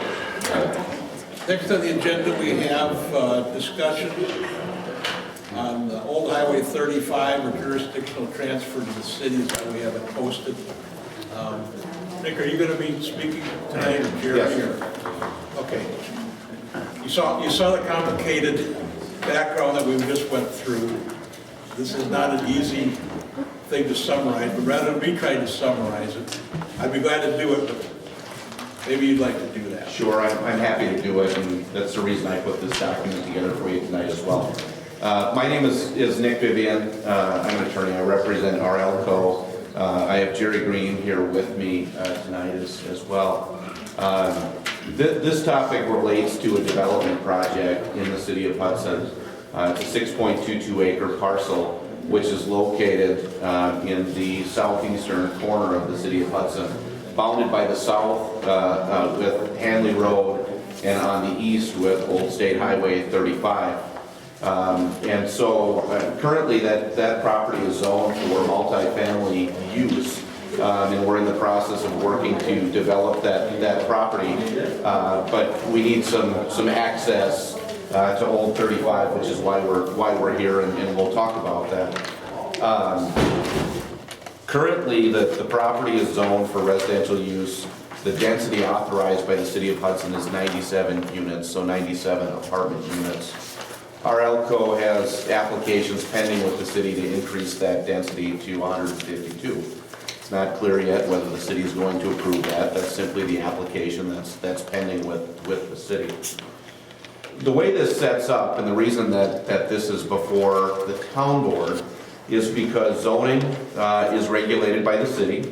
Access to Meadowlark Lane, which is the residential road that runs to the north through the neighborhood, is left to the city. The building code, the building issues are left to the city because this property is located in the city. But access to Old 35 is left to the town because the town of Hudson has jurisdictional authority and control over Old 35. What we're proposing is a primary access onto Old 35 with a secondary restricted access, really emergency access onto Meadowlark Lane to the north. And really what the city has said at this point, they've put our application on hold. They've said we'd really like to see traffic circulation through your site and access onto Old 35 since that's the primary and it was built as a state highway. And so work with the city, work with the town to figure out the access. Now, as you know, this property sets up with the park and ride parcel immediately to the north as well. And that park and ride parcel is in the town. When we look at what we intend to do, really the intent here is to combine the park and ride parcel with the park and ride access with our access, and so you only have one access into this site and into the park and ride parcel as well. So we're proposing that there only be one access, and how that sets up, whether it's with the primary access being on the park and ride parcel or the primary access being on the multifamily parcel, that we have work to do with the state to ensure that there's only one access point. But we're only proposing one access point, so the access really wouldn't change. But as we walk through the benefits to the project, access to these sites would be developed so that there's significantly better access. Right now, you have a driveway access to the park and ride site, which isn't a great access. It's a driveway access principally. We propose to build an intersection that meets DOT standards, and so you have deceleration lanes, acceleration lanes, so cars can slow down when they're coming in, speed up when they're going out. So that will represent an improvement to Old 35. There was also talk with the city about potentially their interest in taking jurisdiction of Old 35. And they've suggested that they might be interested in that process, and it may be of interest to the town, so that the town wouldn't have to take on the continued maintenance cost and responsibility of Old 35. In talking with Don and others, there are concerns about the potential for assessments if the city takes over Old 35, and some other ancillary impacts, and certainly we recognize that. Which is why we've studied this a bit. And the town does have a cooperative maintenance agreement with the city with respect to stage line, where you have shared jurisdiction over city property and town property. The city of Hudson also has a history of other agreements with towns, like the town of Troy, where there is a cooperative maintenance agreement for Tower Road. And so we think it makes sense, rather than the town giving up control of Old 35 to the city of Hudson, for the town and the city to work together on a maintenance agreement where the town maintains ownership, control, the right to do what it wants with the road in the future, but the city taking on the maintenance of Old 35 for this section between Stage Line and Hanley. And why would the city do that? The city would do that because obviously it has the majority of the residential properties to the west of Old 35, and to the extent that it wants to approve and desires to approve our project, that would add additional traffic to that particular road. What does it do to traffic? One of the things that we were challenged to do was to provide a traffic analysis, and so you have that with the letter that I submitted initially. The reality, traffic circulation coming from this site, 70% of the traffic is going to come out of this site and head south. 60% of that traffic is going to use Hanley for its access to 35. 10% of that traffic is going to continue to go south, down Old 35 toward River Falls. 30% of that traffic to head north up toward the theater.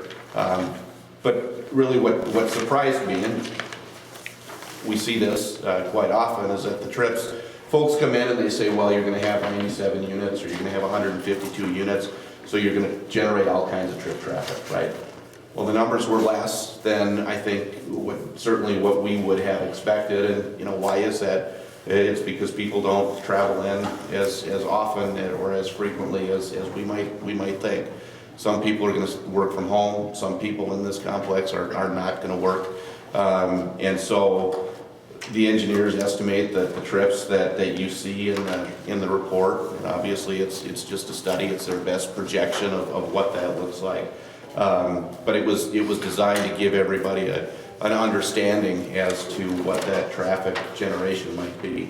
And again, we probably could have guessed that 60% of that traffic would have gone to Hanley, but it's confirmation that the vast majority of that traffic is going to head south and then west to the interstate. And so, yeah, and so really, over the course of the week, the weekday trips are anticipated to be 838, which is relatively minor. 70% of that heading south, leaving only about 250 trips to the north during the weekday. And so, what is our ask at this point? We ask you to consider granting us access to Old 35. We fully expect that conditions will include things like the consolidation of the access points at the park and ride, the town of Hudson maintaining the ownership of the highway, the town and the city entering into a maintenance agreement, Meadowlark being retained as an access point for emergency purposes. Am I asking you to grant us access tonight? No. I submitted an application for a driveway permit because I don't believe that your ordinance clearly sets out the process or the procedure. I understand that we're discussing this at a conceptual level, and that's why we're here and we want your input. But I think more than anything, I'd ask you to consider authorizing your chair to begin the conversation with the city regarding the maintenance agreement. I think we look at this from a global perspective to say, can we solve a couple of different issues? Can we provide access that's safe, that's efficient? Can we improve the intersection? Can we make it safer for the residents out there? Can we make sure that we keep the trip traffic to the north down? I think we're going to be able to do all of those things. And really, can we protect those properties in the future from significant assessments for the improvement of the road? I think that's the piece of it that I heard most loudly and most clearly, is that we don't want anybody coming in telling us that the road is going to be upgraded, it's going to be improved, and our residents, the town residents, are going to face significant assessments in the future. And by maintaining ownership and by maintaining control, you maintain control and you maintain what happens in the future, with the additional expectation that the city will maintain the road and participate in some meaningful way. So that's what I bring to you tonight. I'd appreciate your consideration, and I'm happy to answer any questions you I might agree have. with that wholeheartedly. The only question I have for you is, do you want that in the form of a motion or just? Yes, we do. I would move that the town chair work with the city to develop a old Highway 35 maintenance agreement to provide access to the parcel number 236-2041-00-00 located in the city of Hudson. Okay, so we can take that portion of it, and then motion, is there a second to that part of the discussion tonight? So he's gonna work with the city and the developer. It'll have to come back here He's gotta then. come back with it Right. after he's got a maintenance Because agreement. I still want to hear from the people in the audience. Okay. I'll second Is there a motion, a second, discussion? Yeah, I have a couple questions, whatever. So when you say bring it up, work on that, you'd just be working on that one intersection to bring it up to city standards, or are you gonna expand, widen the roads with, I mean, I know maybe it sounds like minimal traffic, but that's a lot of traffic. I totally get that it was a traffic study, and I respect that they know what they're doing, I get that. I also have seen school studies come out that are completely wrong. No, So, I mean, I used to live in Red Cedar Canyon, so I'm very familiar with that area, and I struggle to see that being the case where the traffic would be going mostly to the south versus the north. And actually, I'd be more concerned about the traffic going down Hanley all the way versus anything else. I think that's what they mean, exiting the property south to Hanley. Yeah. Not always. Okay. Yeah, That would make sense because of the Highway 35, or because of that highway. So my other question though is, what does that mean? I need a definition of street improvements or maintenance, I should say. Like, because Tower Road, yes, we have a shared agreement with Tower Road, except it's only the one half of Tower Road. So the city, when they make improvements, they only take care of one half of it. But you're gonna wanna read the one that happened on Stage Line. I know the one Packet that he just gave. I know the one on Stage Line very well also. And there's a lot I of, think we need to move toward that one, not the Tower Road. I don't even like the one on Stage Line. Look at what we had, when I was in the city council, I wasn't aware of the fact that you guys own that part of the road and we put a roundabout in it. Okay, I voted no on the roundabout, but I had no clue that was Not your yours. road. So what was the point of the agreement? Well, the agreement came after the fact. Yeah, Said well, take the roundabout out or approve Or this. sign the, well, the other problem with that agreement is, sidewalks. Someone wants to do a sidewalk and someone doesn't. And my only question is, I understand what the state line agreement says. I want to know the definition of maintenance and caring for the road, as far as what that brings, do we have nothing to do with it at all, but we approve it? I don't understand, like, when you're saying, Yeah, we can say, and then the whole, could be. and then I assume that if the city's gonna maintain it and do what it needs to do, it's not gonna assess the town residents at all. It can't. No, so let me try to answer your two different questions, so I don't get lost in both of them.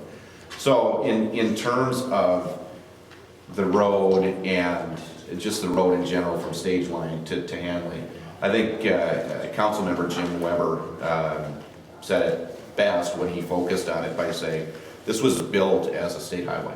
Right. Right, and so it's wide, it's in pretty good condition compared to some of the city roads.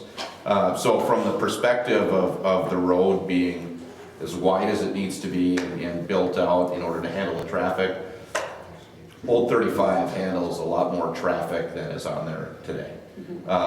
And that's we can, as we develop this agreement, we can bring back those traffic counts as to what it might actually handle. We can work with the city engineer on that piece of it. With respect to the agreement, it's really going to be an agreement between the town and the city to define maintenance, right? And so the Stage Line agreement talks about crack sealing, it talks about coating, it talks about maintenance and repair. There's a laundry list of items, but to the extent that that's not as detailed as you would like it to be, then as we work through the agreement, you detail it so that it meets both the city's needs and the town's needs. And as a lawyer, we got put in later. I know. Right, but People out there don't know what the agreement is. We're talking about an agreement, and there's people in the audience thinking in their heads, they don't care what we're saying. I mean, they want to know what it's about. And I understand it has to be worked on, but the question's being asked, so we can get it out there so we can Well, hear. I'd like to add to the discussion. And I would be tasked with entering into that.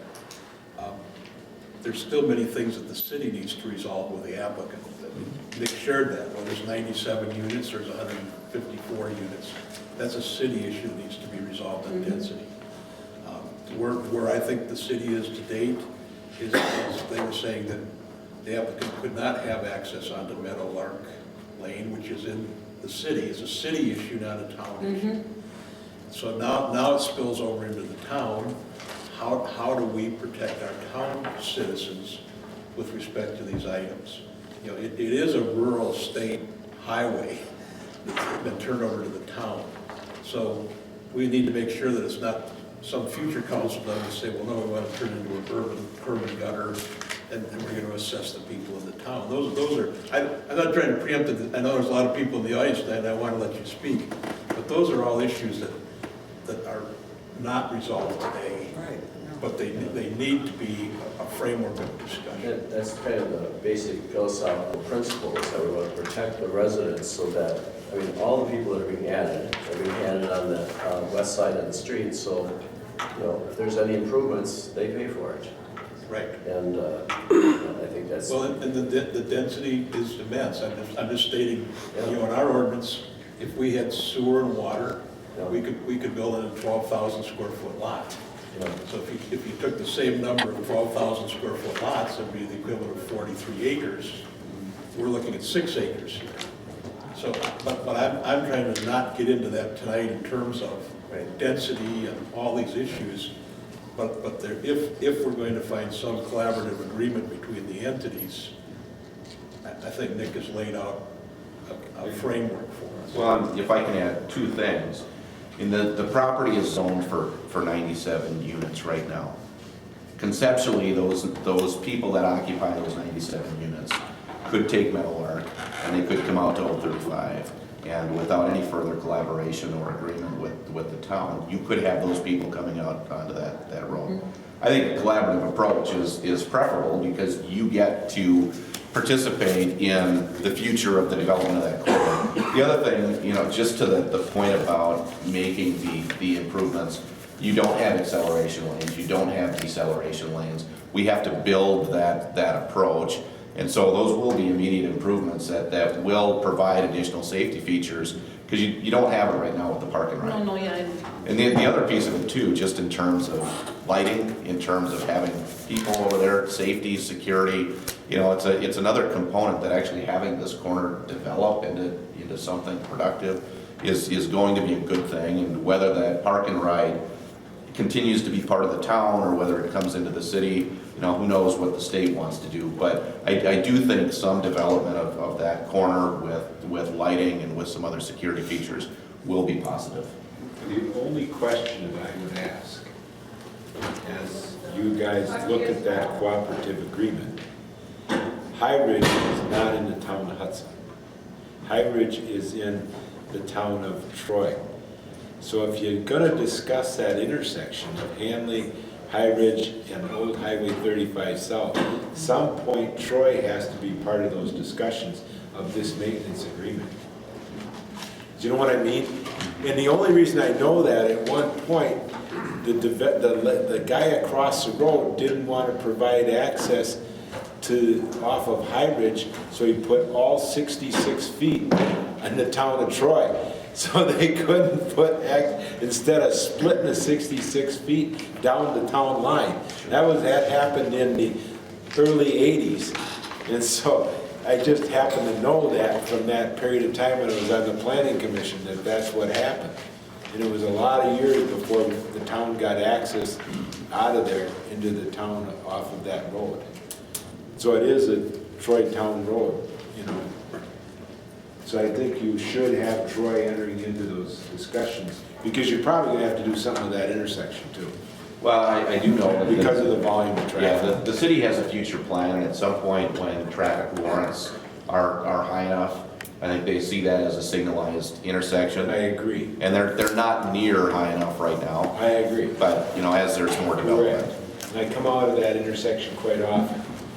You're right, because most people are turning onto Hanley. Correct. Which means when I'm coming off of Hanley, I don't normally have an issue. Most people, whether they're coming from the south or the north, are turning on to Hanley. I'm not having to worry about cross traffic as much.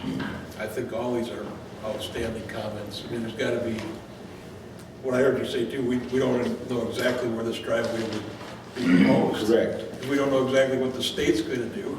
Right. And there has to be adequate stacking distance to get to Hanley. So I mean, there's a lot of moving variables here that need to be looked at. Well, I think the important thing is that there's one access, right? That it's not that we have an access and the state has an access into its parking right. That, you know, we fully understand that there's only going to be one access there, and it needs to be a cooperative. And I don't care. Work that out in the agreement that you guys come to. You know what I mean? I know we're not in the city, so it's not really in our jurisdiction, but, you know, you're talking about lighting and potentially light pollution and all that kind of thing. And I don't know if you're addressing that. I hope you're addressing that in a way that, basically it doesn't change the environment substantially, you know, for people in the neighborhood. Yeah. Yeah, absolutely. We don't want this to be a beacon. We want everything to be downward lit and as discreet as it possibly can be. What's the pleasure of the board? You want to finish this motion and then? Okay. There's been a motion. It's been seconded. Any further discussion on it? When do we get to this? That's why I wanted to. We're going to hear from you next. Okay. So I just want to make. What?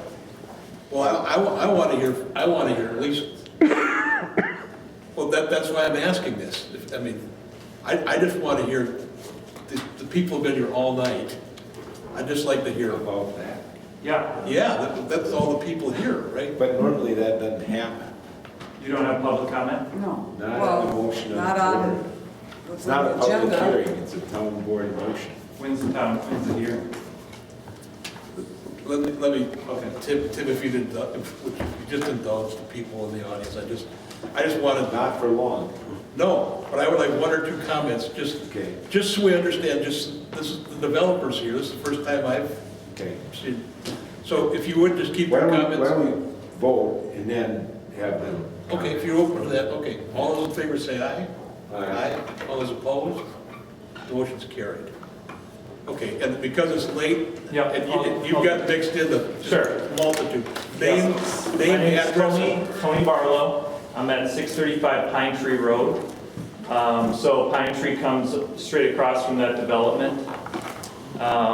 We have a real private road back there, but I've got frontage all along Old Highway 35. And so what we're speaking to is just maintaining our rural well-being out there. And this is a slippery slope, even talking about going into a combined agreement. I mean, we can see down the road where the potential comes where we're done with the combined agreement, let's now give that to the city and assessments, and then pretty soon we're in the city. And I know you shake your head, it's probably not gonna happen, but it's a slippery slope. And so I'd just like to encourage the town of Hudson to not do any of this agreement, keep the road in the town of Hudson, and keep it as it is. Some of the arguments that the developer was talking about with the city of Hudson, and you should know after maybe you saw the meeting or not, the city of Hudson said, we need that road for this to happen, or else it's not gonna happen, and that's why this is all happening. Because they were gonna go through Meadowlark, and all the Meadowlark people stood up and said no way, and so then they had to come out this way. And so I just wanna say that I oppose the apartment building as a whole. I don't know how, an apartment building in that part of town seems ridiculous to me. And some of the reasons given were that that neighborhood was cut off from the city of Hudson. And so that this apartment building would then serve to connect that neighborhood with the city of Hudson, which makes no sense at all to me. They said that neighborhood is an isolated neighborhood and we need to connect them. Well, if you build an apartment building there, all you're doing is putting more isolated people in the city of Hudson. Other arguments were that that development was going to snowball out in that area. If you look across the road, it's all single-family homes on large acreage. And so development isn't going to snowball in that area. They talked about down by the movie theater, and Mayo Clinic was brought up specifically. Well, now, in current news, we know Mayo Clinic is, that's far distant future that's going to happen. So, thinking, the lawyer talked about lighting and stuff like that and making that a safer intersection. As a resident there, I don't want lighting. They put lighting across from our road in that development for some reason, and it lights our entire private road, and which we don't like light. That's why we live out there. So I was just going to say, it seems like this is a 1 mile stretch of road for the town of Hudson, if that. It's a drop in the bucket as far as maintenance, snow removal, things like that. So I just encourage you not to go into any agreement. The city's encroached far enough into the town of Hudson. Let's keep that as a boundary, as a line in the sand to say this is the town of Hudson, this is what we have. We're going to preserve our rural way of life on this side of the road and keep the road and just say no and let them try to figure out what they're going to do.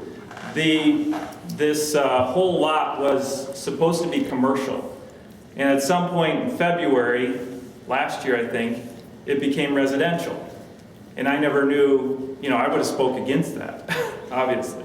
And now they want to up the ante and put 152 units on it.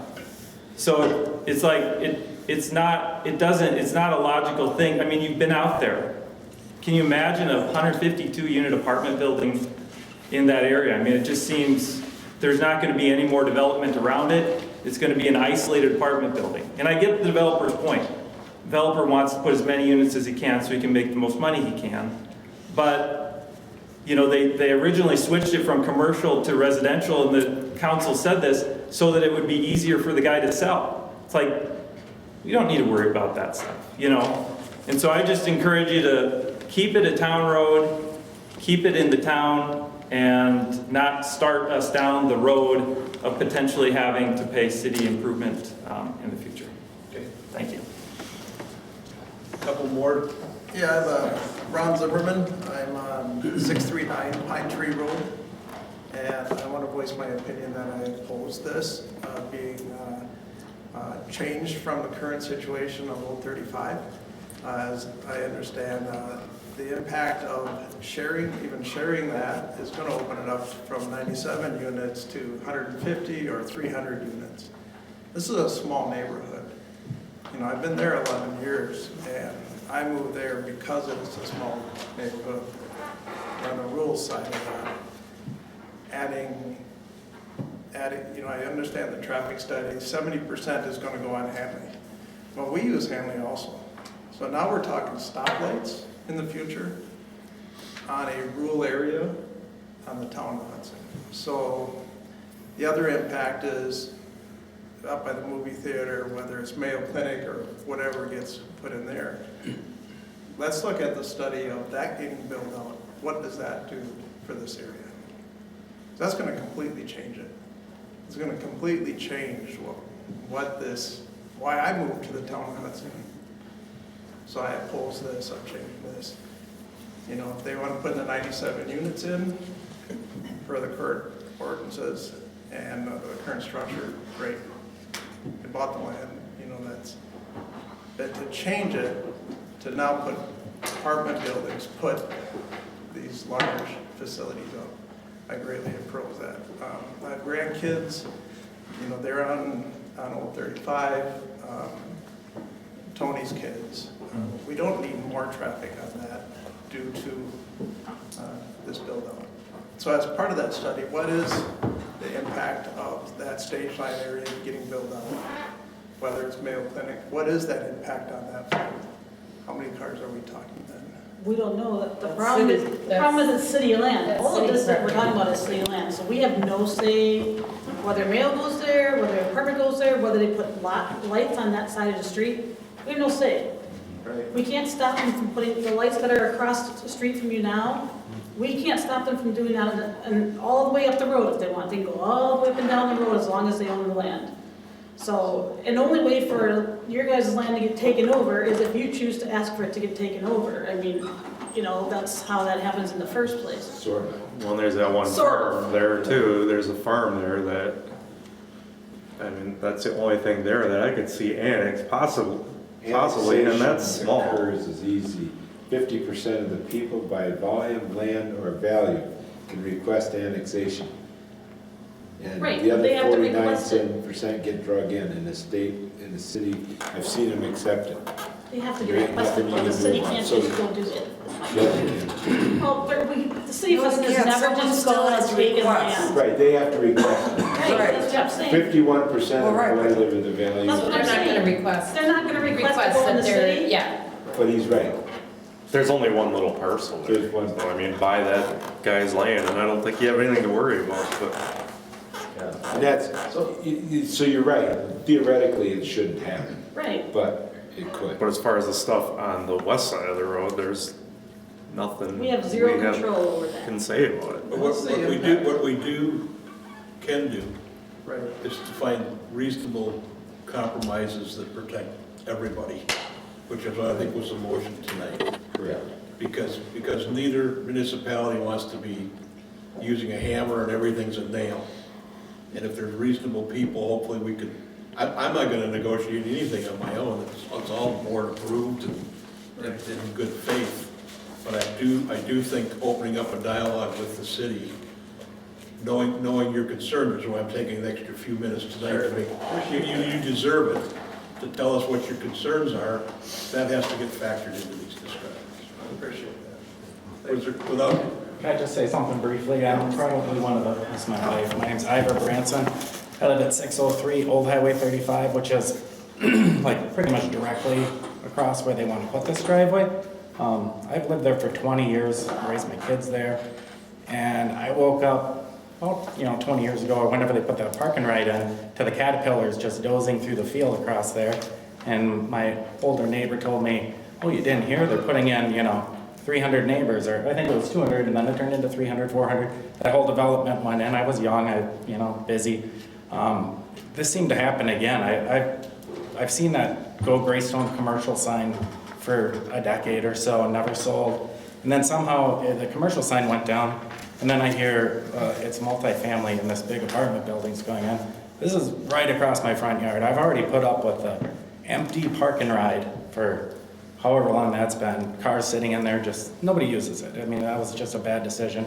I understand the state owns that, the city owns this area here, so you guys don't have any say to that. But the fact that they want you to let them have this one access point across from my driveway essentially, because they can't go any closer to Hanley because with these interchanges they want to do, it's really putting 100% of all that traffic across from me. And nobody wants this to go in there. So I know that you can't stop them from building there because it's the city, but you can say, this is a rural street, this is Old Highway, this isn't the city of Hudson, you know, and put that line in the sand of saying, no, we don't have to give you access, this is a bad idea.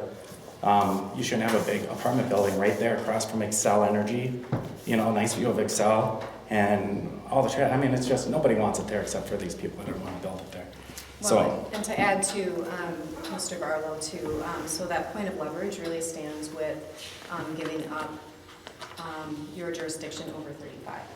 We were down at those meetings earlier in the summer, and that was kind of the contingency point, I guess, that the city of Hudson needed to have Old 35 to be able to grant access, not through Meadowlark, but on the city doesn't want it to go through Meadowlark, so, and the town doesn't want it to go through Old Highway 35. that's really where the power is at, is I think the township of Hudson maintaining. So just writing it off and saying, can we look at this further, you're not really representing the town people that live there. And we would appreciate that, being right across from there. We already have a hard enough time getting out of our driveway with the traffic as it sits. And And like- then with the acceleration lanes, I'm sorry, Yeah. and deceleration lanes, how is that going to impact our property? Not Are to we gonna mention have the to give up, assessments and you everything know? else. I mean, it's a complicated issue. I mean, I guess those are my concerns. I think it's interesting, actually, her concern is kind of interesting because the Meadowlark residents complained, now they're choosing to look at the town, access from the town. Right. Just moving the So, problem. so the thing is, Well, the Meadowlark people complained and they wanted to put the driveway down that's what I'm saying. the town as well. So the city is saying, well, our residents complained, so we're gonna go and deal with the town's residents. Right. Which is BS. Well, they have So- 150 people over there that don't want it, and they're like, well, it'll be a lot easier because there's only No. 4 of us on this side of the road. So- Yeah, I get that. So my point is, that's BS. It's so interesting being on this side of the table now from when I was with the city. So the thing is his development can still happen if the city would let you go through Meadowlark. It's not a fair characterization of the conversation. I mean, when you talk about fire, when you talk about EMS, when you talk about how they get in there, yeah, were there people that showed up to complain from Meadowlark? Yeah. Were there people from Old 35 that showed up to voice their concerns? Yes, they were both there, right? I mean, it's a multifamily project on a site that's zoned for multifamily. And do we know that single-family residents are going to show up to voice their concerns? Certainly.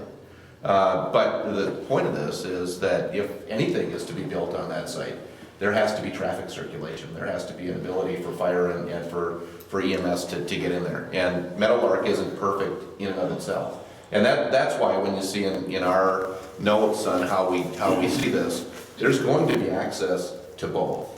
There has to be. And whether it's an emergency access from one and a primary access from the other, or vice versa, there has to be traffic circulation through that site. And I appreciate that, but that's not our problem. Because the city of Hudson chose to rezone that to multifamily without thinking everything through then. Just like Ellen was doing with the county just now. It's the same exact story. Well, the way the road, Like, why should we care if the city of Hudson can't freaking get their fire trucks through to these people? Then the development's a wrong I'm sorry, I'm all for development. But it's a wrong, the city of Hudson should have thought about that before rezoning it. Before they annexed it. Yeah, and annexing it and rezoning it to multifamily. They should have thought it through, Nick. I mean, And I'm not here representing the city. I know you're not. I know the city attorney, but what I would say is that it's not an either-or proposition, which is why we're here. It's somewhat a chicken and the egg, and we got to have the conversation with both boards and with both jurisdictions. The way they laid that cul-de-sac in around that neighborhood too, it looks like they're planning to be single-family residential, not an apartment building. So it's kind of, and I got a question, We already voted. there is absolutely no room to This is just get talking. an access onto Hanley? I mean, that, No. there's No, no, because it's too close to the roundabout. yeah, that's what I I figured. think if those were all twin homes, like originally kind of made sense, that Just would, going that in would the raise some. We have one more hand up and then, Liz Nolan, for those that don't know me, and this project, I just want to give a couple short facts to back up. This got started back in February, that the board looked at it, and Ken and Dan, you wouldn't be familiar with that paperwork, but there was some discussion at that point, and the city was approached with that information. I had passed it on to them when I was the acting chair, and things that they looked at are obviously because of the project that was being proposed to them and the rezoning requests that came through since then.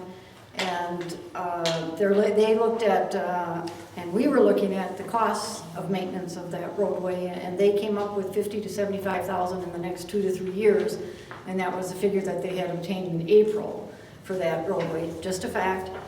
It should be noted in your motion that it should be Old State Highway 35 South. So, I put that in. Okay. And the other thing, it's not, like we said in February, it's not something that was going to happen overnight. Here we are in November, and there's really been no more positive action to it. So everybody has to keep abreast of what's going on, because it's going to take many more months, too, for anything to get done.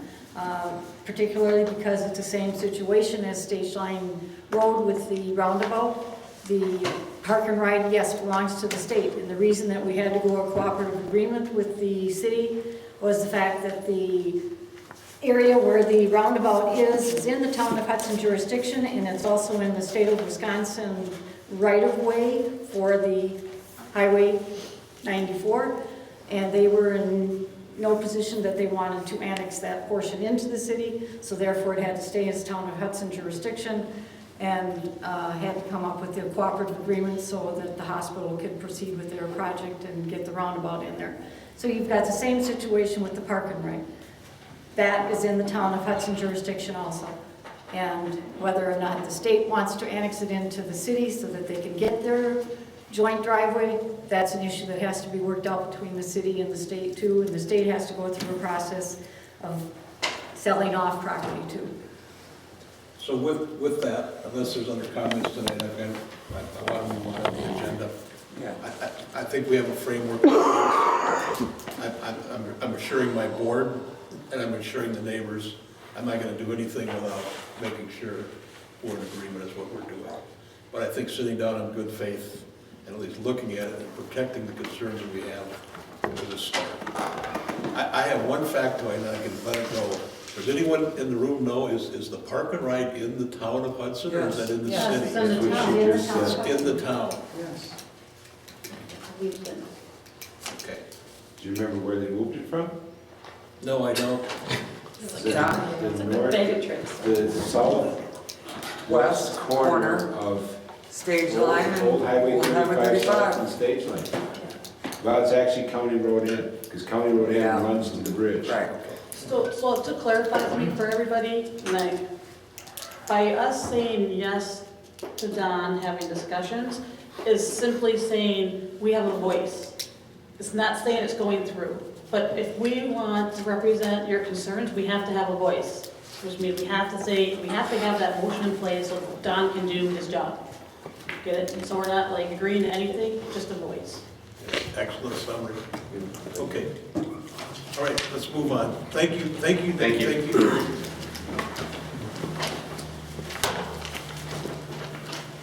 All right.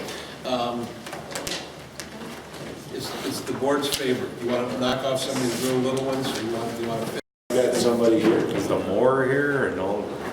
I think we're done. I mean, I don't think we have anybody else here. Is Liz gonna Just stay? go, we can Is Liz go. gonna stay for the subdivision? Let's We can do those three right now, so Liz can go home. Yeah, She doesn't want to be Liz- here anymore. Come on up, we're going to do these three right now.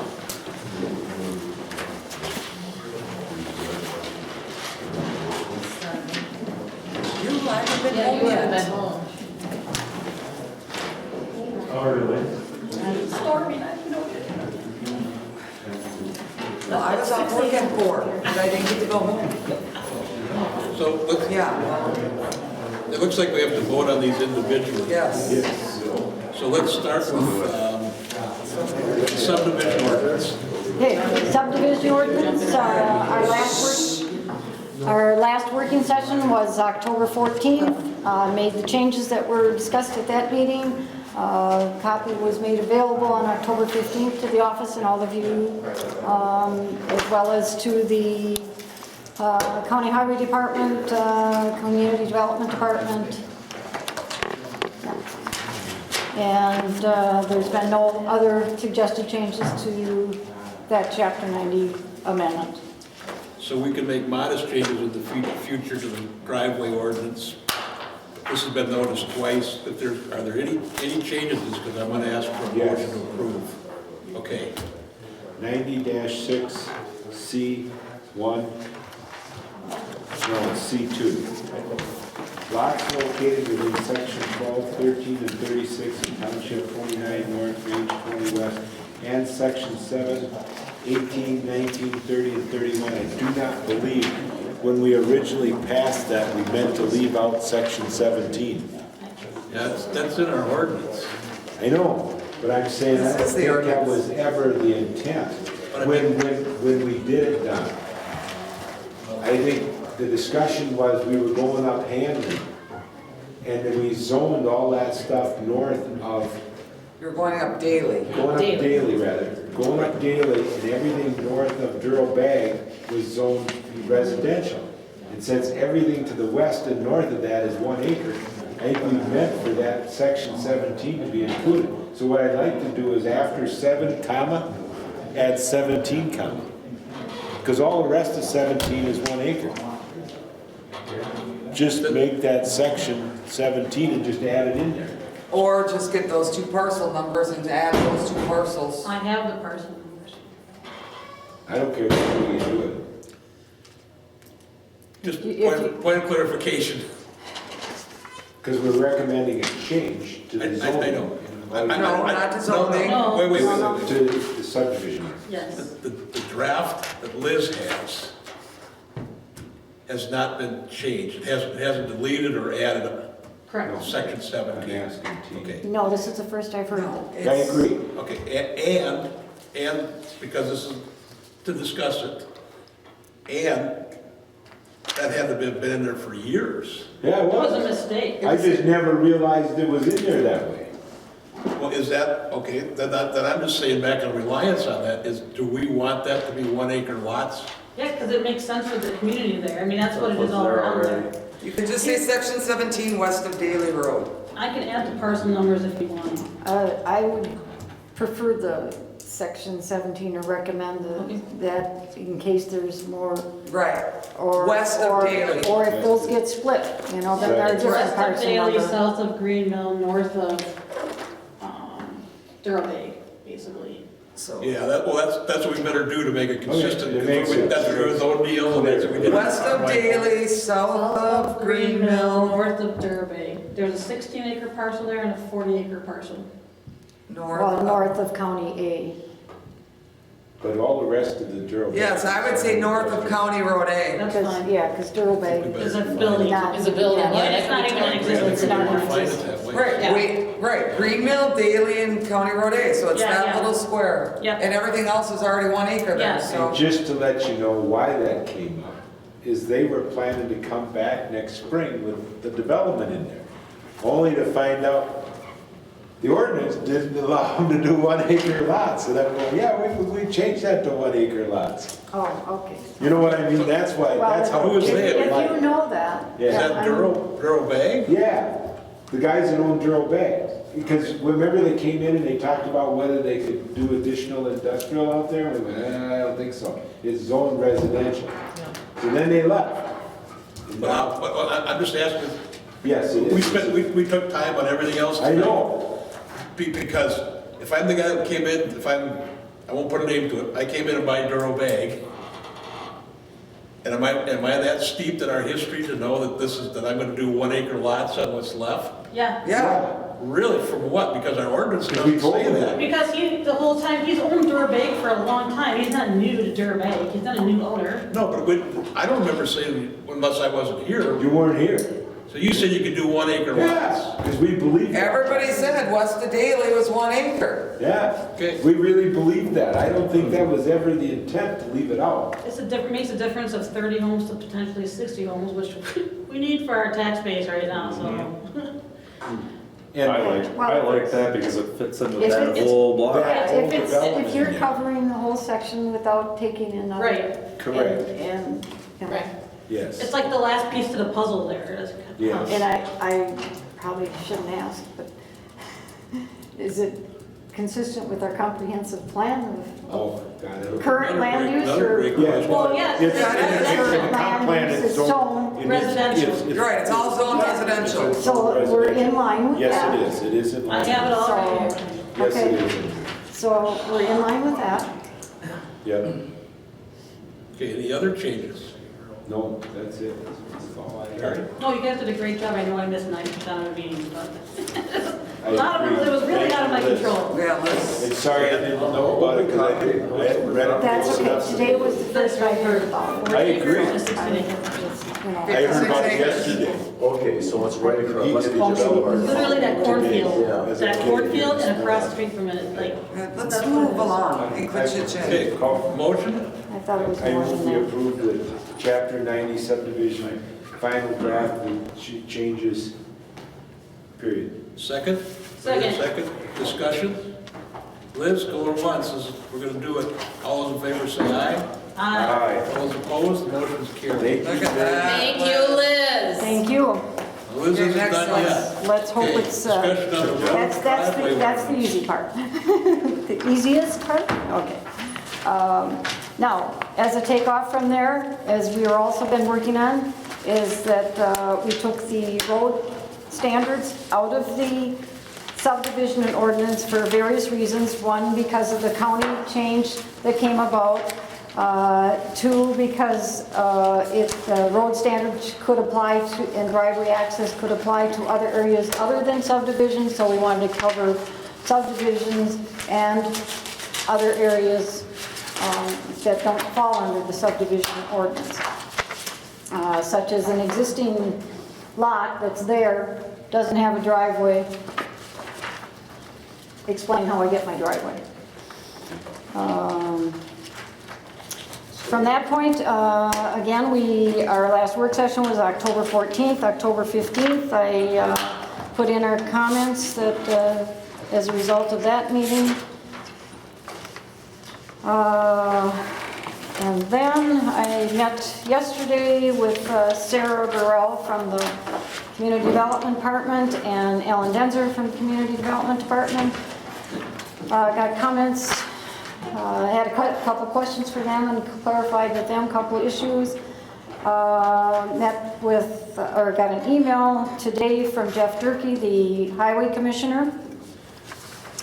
And in order to keep this moving, they're not major changes and they're clarifications, but I need to point them out so that you can include them in, if you want to adopt it tonight, to include them in the adopted ordinance. And I reference pages of the document just for easy reference. But we were checking on page 3, which is in the table, and it had an 80-foot right-of-way, and wanted to know if that was right or if it should be 66. In that particular instance, it should stay the 80 because it is in the table for arterial and collector roads, which is not your local subdivision type road, it's more your highway road type of thing. And we have to have it there for the county again to have reference in our local one. So there was no change made to that. Page 6 refers to the graphic. Again, getting in to change that graphic, I could not get in there. So I added a note to the bottom of the page with the graphic and the asterisk, just saying to see the subsection, section C, number 15 for the town of Hudson standards. When that's done, can we get that changed? Yes, I'm checking with the county, they're not sure who did it or who did it, but Jeff Durkee said that he can work with me to update these two graphics that we Support need. Liz on that, page 6 says 2-inch bituminous, I agree. and we want 3-inch, Right, 1.5. I just want to know if we can get it done. Yeah. I agree. But the asterisk that says exact pavement widths I see and that. thicknesses I may be just- adjusted by specific township standards, and then the added note to C subsection, whatever number, C15 for town of Hudson standards. So we will fix that Before we send it off. Good. to the codes company, yes. Good. I just have to find out who has the document. Otherwise, we're just gonna change that 2 to a 3 and then make a note down here somehow if we can't To get. reference to the specific section that is the 2 town of Hudson. to 3 and take that off of that grid. Correct. Okay. Correct. Okay. Anything else? Page 7, caught one there that we need to change the right-of-way from the 60-foot radius to the 80-foot radius of what we discussed on that table. We hadn't specifically pointed that out, so I've changed that. The fourth line down. Okay. Page 9, It's 80. Okay.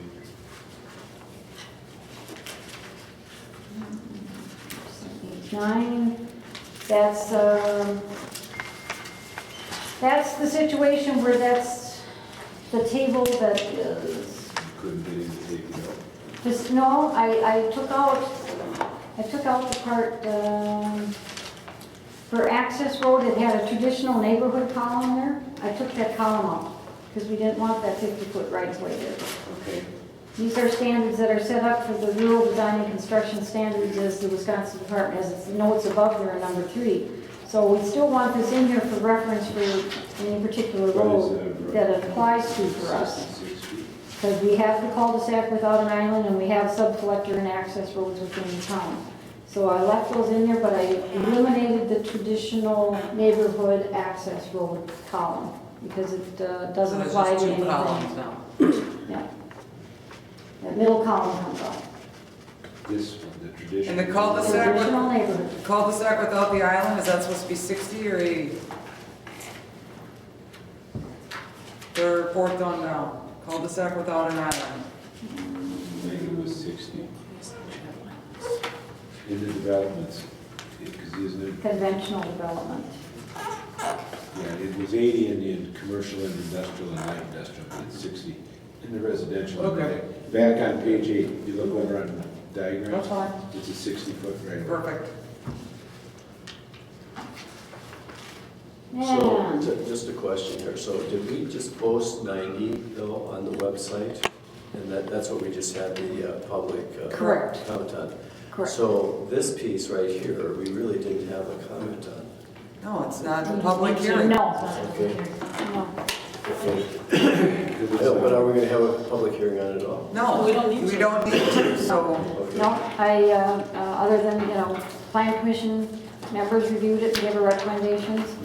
Those were reviewed. Like I say, I go to the county community development department, three people out of there, and they sent it on to others. A highway commissioner and the county engineer for all their comments. And it's information that is also based on the current code of the St. Croix County ordinance and out of our current subdivision ordinance. Just, I just want to clarify that. Yep, okay. And anything's changeable too. That took care of issues that I had reviewed with Don and Sarah and Ellen. Then today's memo, I got a memo, or email from Jeff Durkee. And if we go to page 6 again, is that 2-inch bituminous. And I added that referencing, but I also on page 12,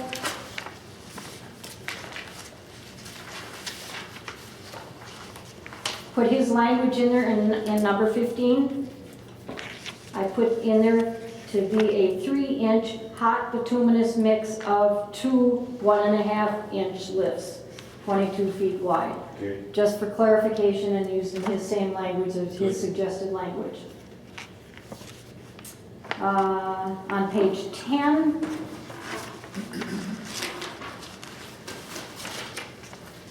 he indicated on C1D, there was 75 degrees on there. He's suggesting that we put in 90 degree. Okay, And that 90 degree is very doable. okay. Wait, the draft shows 75 yet. Right, that's what. Right. Yeah, what we're this doing. is, This just this came in through. this afternoon as a comment. Just came in. Yeah, so, yeah, these ones that I'm doing now are Okay. changes suggested by the county engineer. First public. Okay, pages 3 and, go back to that.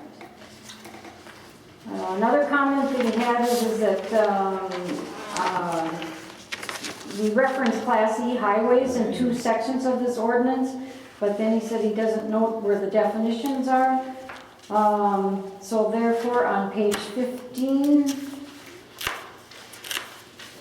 under definitions, I added the definitions contained in the St. Croix County Land Division and Zoning Ordinances, and then I added, and the Town of Hudson subsection 105-35 shall be applicable to this chapter.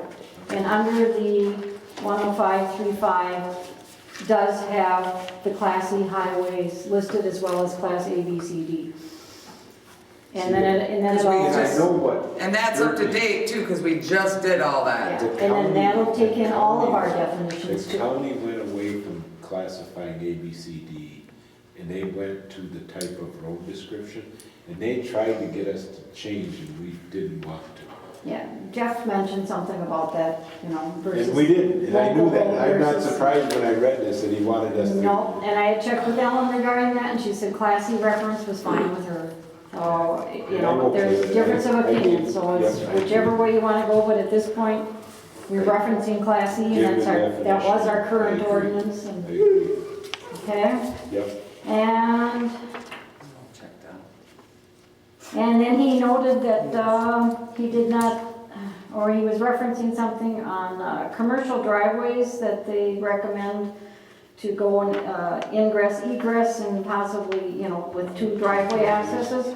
And looking up on our zoning code, that is within our zoning code, are addressed, they're addressed in our zoning code and reviewed on an individual basis as we review commercial projects. Right, with site plan. So that goes through plan commission, and town board approval, and that can be, it may not be specific in the zoning code, but maybe we need to look at the zoning, well, I know we need to look at the zoning code too, but that's another story. But we don't have to indicate that that's acceptable? No, it would solidify if you spell it out more, but it's like anything else we do with a commercial light industrial or industrial project. You look at your site plan and you can request anything, whether it's in the ordinance or not. Okay. As long as it's reasonable, and it's usually reasonable that Right. a business would want to Yeah, ingress or egress. Yep. So, Okay. it's, Okay. I just wanted to understand. yeah, we're covered in that respect. Ready to make a motion? One more thing. He indicated that he didn't feel that there were enough driveway culvert notes on page 15, section G. Does indicate, upon review of the application and site as deemed necessary and determination of the size of the required culvert, the town building inspector shall issue, et cetera, et cetera. Not really real specific. It kind of leaves it open, so we could put it on an application, we could make a policy. Is everybody getting tired? Did we say end caps on that too, or not? Well, that's what Now you was have gonna another get to. sheet. In order to make it more specific and to outlined the other things that are not mentioned at all. I added where F is, I'll get this one now, Ken. F is going to be, or I'm suggesting F to be, driveway access shall meet the following requirements. A, culvert shall be a minimum of 15 feet in diameter, 50 inches in diameter. Seriously, you're 18. It's in the table here, it's 18. I know. So do you want it to keep it at I 18, think or it do you should want be 18. Brian Wirtz said everything in the town was 18. That's why when I read That's- these notes, okay. I thought that ain't right. It's 18. Okay, it's 18 in the table, and here Yeah. for roadways and subdivisions, Yeah. so, okay. So culverts shall be a minimum of 18 inches in diameter. B, apron end walls to be installed. C, the slope on the road at the location of a new driveway shall not exceed 6%. Now, if you agree with that, is section What F. about where they purchased the culverts? Shouldn't that be in? That's a there? policy. No, Okay, that's a policy. You don't put that in code generally. I know, but everybody keeps arguing because it's not in our. It'll be on the application form. Perfect. The county. Why, Brian Wirtz go out and buy it from Fleet Farm. Yeah, they're letting them buy and that's not, No, I'm just saying. and we've never allowed that. I agree, we've never allowed it, and I don't know how in the world he thinks he can allow that. All right, so that became So if you F, add- if and you then add F becomes G. Yeah, this is for Ken's reference here. Proposed F will become G, and G will become H, and H will become I. So temporary, so temporary, Like that too. so temporary driveway access is I now. Glad I can contribute. And, Get my initials by then? and those items are all summarized in the email that I did send you late this afternoon, but you probably didn't. see. No, they all have it. If they don't have it, that's their fault, because I just gave it to them. Okay, well, and that, and I did the best I could possibly do in all of this, and keeping all of your comments and notes and checking with everybody, and going back and checking the references, and I will check it one more time again after we make these changes, so there isn't something referenced to the wrong section. Yes, motion. So your motion to I approve. move we approve the town road driveway access Driveway ordinance. ordinance change as presented and provided by Liz. No. With the amendments? With the amendments. Okay. With amendment, with changes. Do we hear a second? I'll second it. There's a motion, a second. Any discussion? All those in favor say aye. Aye. All those opposed, motion's carried. Thank you. Okay, next we have discussion and action on a subdivision cooperative agreement. I move approval. Okay? All right. The situation on that one. Again, this is, if you've read it through, it's the legal jargon from the two current agreements that they have with Town of Troy and Town of St. Joe, only it's reverse where they have their own county or town engineer, whereas we're designating the county as our engineer as well as the county community development department to continue the process basically the way it is. This is a very initial draft, bare, you know, I mean, I took things out that referenced to the town engineer and what the town engineer would do. So it's very short in comparison to the other two. And my understanding is that we will pass this on to Ellen if we agree to pass it on tonight, because we passed the two ordinances. Yes. She will pass it on to, Do I hear a second? I'll second that one. she will pass it on to, she will send it on to corporate counsel. Yeah, it's just a draft, just initial Highway it. department will look at it Initial again. it, that- And I asked her, and she said, well, we'll start with corporate counsel, Robbie, and then which committees through the county, and then probably county board in December, and if necessary, January. So we have a that it motion. gets as close to this January 1st as possible. Are you gonna send this to her or mine? I'll talk to you tomorrow, I'll get this other thing updated and get I'm back. not gonna be here till afternoon tomorrow, unless we don't get out of here, then I'm not coming back after Might still lunch. be here. Okay, well, Did we vote on this? I don't think so. No, we haven't. All those in favor say aye. Aye. All those opposed, the motion's carried. Thank you, Liz. Hey? Thanks, Liz. Noon, Super. I'll be here at noon, so. I won't, yeah, When you get off. I'm working in the morning. Right, okay. Okay. Anyway. All right, we have a few, Shift it to you and I'll get back to you tomorrow. Perfect. Okay. thank you again, Liz. You bet. Now we're going to start our next working sessions with you. Okay. I'm not done, I have to do I have to do the site application forms and all Right, that. we Oh, started, The permit, all never that, ends. But I don't need a working session. No, Okay. perfect. I'll get them Okay. all together and everything in one booklet of everything, or one pile of everything that follows up with this stuff. All right, I'm going to go through these as fast as I reasonably can. Number 8, amend 2019 budget. That's been, I have enough money to pay him this month, but I'll need it for next month. So how much do we want to put in there? I thought you had numbers here, 1460. Well, I know, but he came in, that's what I said, I don't have ESP, I don't know how much he's gonna, I did this a long time ago before his came in. oh, So- if we amended it? How about if we just do 70, half of that, 7,300 on both things? And then that way it'll be covered for December, because I'm pretty sure there's not, well, there could be, because there could be enough money for him in December. It's not much, Brian. Oh, It's yeah, not not a much. lot, but. Because there's not much in that category, that's the problem. It's- That category isn't one that you can, Right. You want 7,300? that's what I said. Okay, motion to amend 2019 budget to add $7,300 to licenses and permits and $7,300 to public safety. Perfect, thank you. Second. Second. All right. All those, in favor? any discussion? All those in favor say aye. Aye. All those opposed, the motion is carried. Discussion and action on the mowing contract. Here we go. I would move approval of, I would not go with Mike Minnick, and his name isn't even in the brief. That's the first one, the property maintenance proposal. I would move that we go with Mike Marty, who we've used for the last 6 years. Yeah, but it's not called that, it's called Blade Runner. Blade Runners, guys, cover letters, Mike Marty. Well, But it would Blade Runner, and I would change the contract on the property service for snow contract to the 2021 year instead of 19 and 20.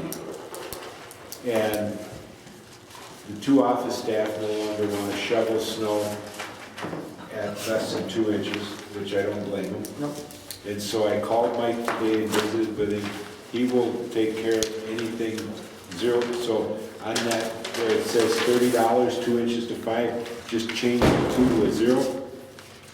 And he will take care of it for us whenever he gets over here. He said he'll decide, because I would recommend that you also do the sanding and salting.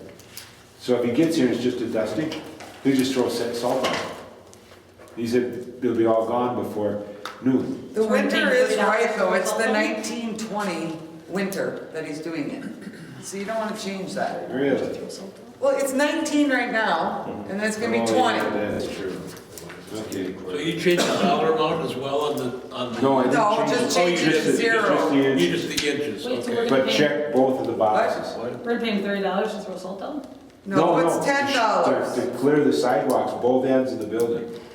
It's $30 to come shovel, but I'm not shoveling period anymore. No, you So shouldn't. that we And had what to happened change that to was we zero kicked Bill then. out because it wasn't doing it. So we need to clear it. Okay. Well, we were doing it, but we're not doing it anymore. So that, and then on the, No, we're not I done. would check all of the 3 boxes on the mowing contract. The $14.50 a month, the $40 for the fields, and $70 for weed control. And in that last terms of the contract, I said, do we get that paid within 15 days?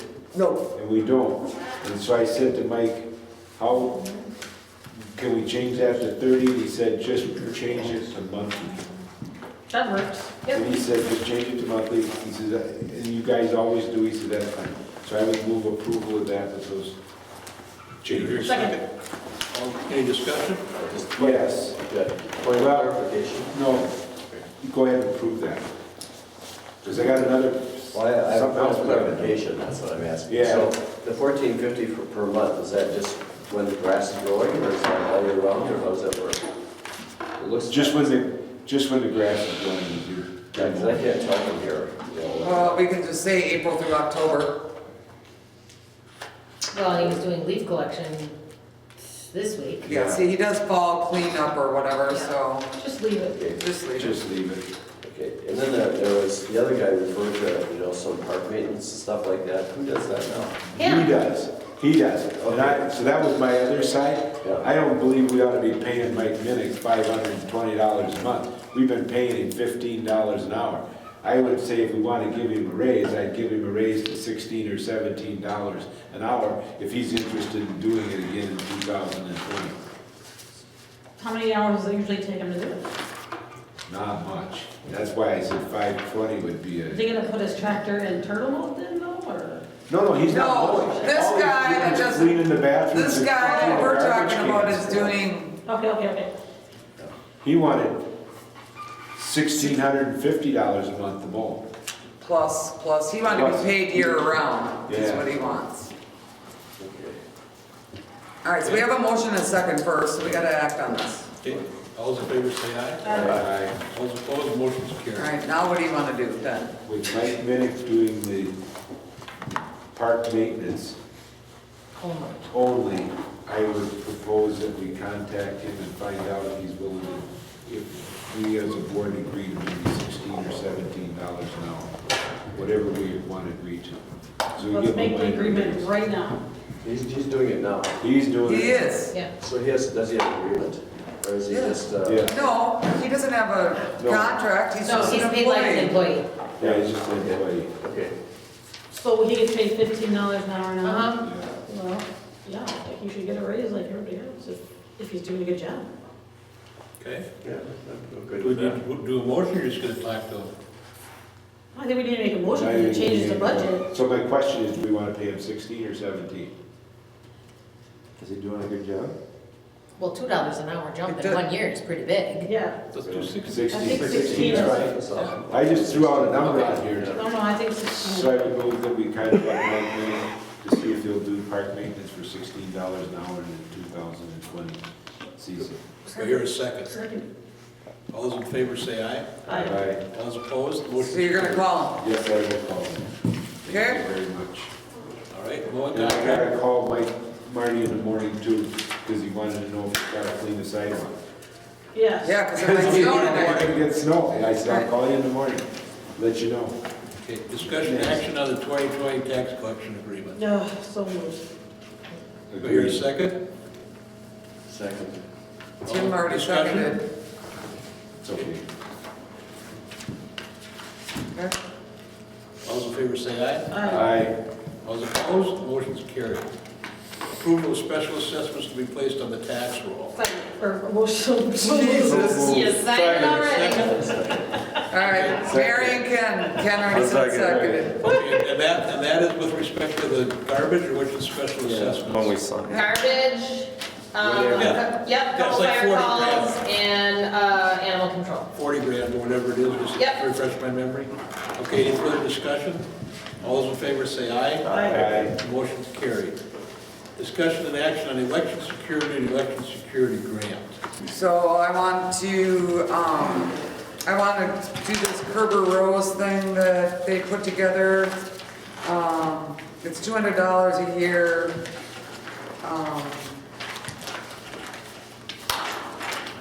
I think that's a great idea. That's Per computer, and then $100 per computer for him to set it up. But That's they the have the Badger thing, book. yeah, so this is the Badger. Well, it's not Badger Book. This is, through the WTA it's through WTA, but it's election compliance. for cybersecurity for election. This is just election stuff that he's gonna do, so if you would just sign that. Need approval, so moved? I do. Do I hear Second. a second? Okay, all those in favor say aye. Aye. Motion's carried. That's your name on there. You want me to sign it? No, you need to sign, though, that I'll take care of it, but I need you to sign off that you're, Want me to date it? sure. And then the other stuff that was in the consent agenda is, $4,000. that was IT and That's IT security. equipment getting us up. Does every, I was gonna That's say, everything that's everybody ready to- understand that that's that's all- an extra bill? I The did. board should I do, but I don't know if the rest of the board does. No, pretty much makes sense. It made sense, it was spelled out. Yeah, it Okay, was pretty scary when we found out what. yeah. So, I happened to be here when he walked in and I'm going, oh my lord. yeah, Okay, it's late, have I missed any items on here? What is 21? 21. What is 21? It's right. They aren't here, obviously. They didn't come, Jeff Osgood called and said there was no agreement, so to take them off the agenda. Perfect. Okay. Vote to adjourn? So moved. Second. Second. All in favor, say aye. Thank you, everyone. I appreciate it.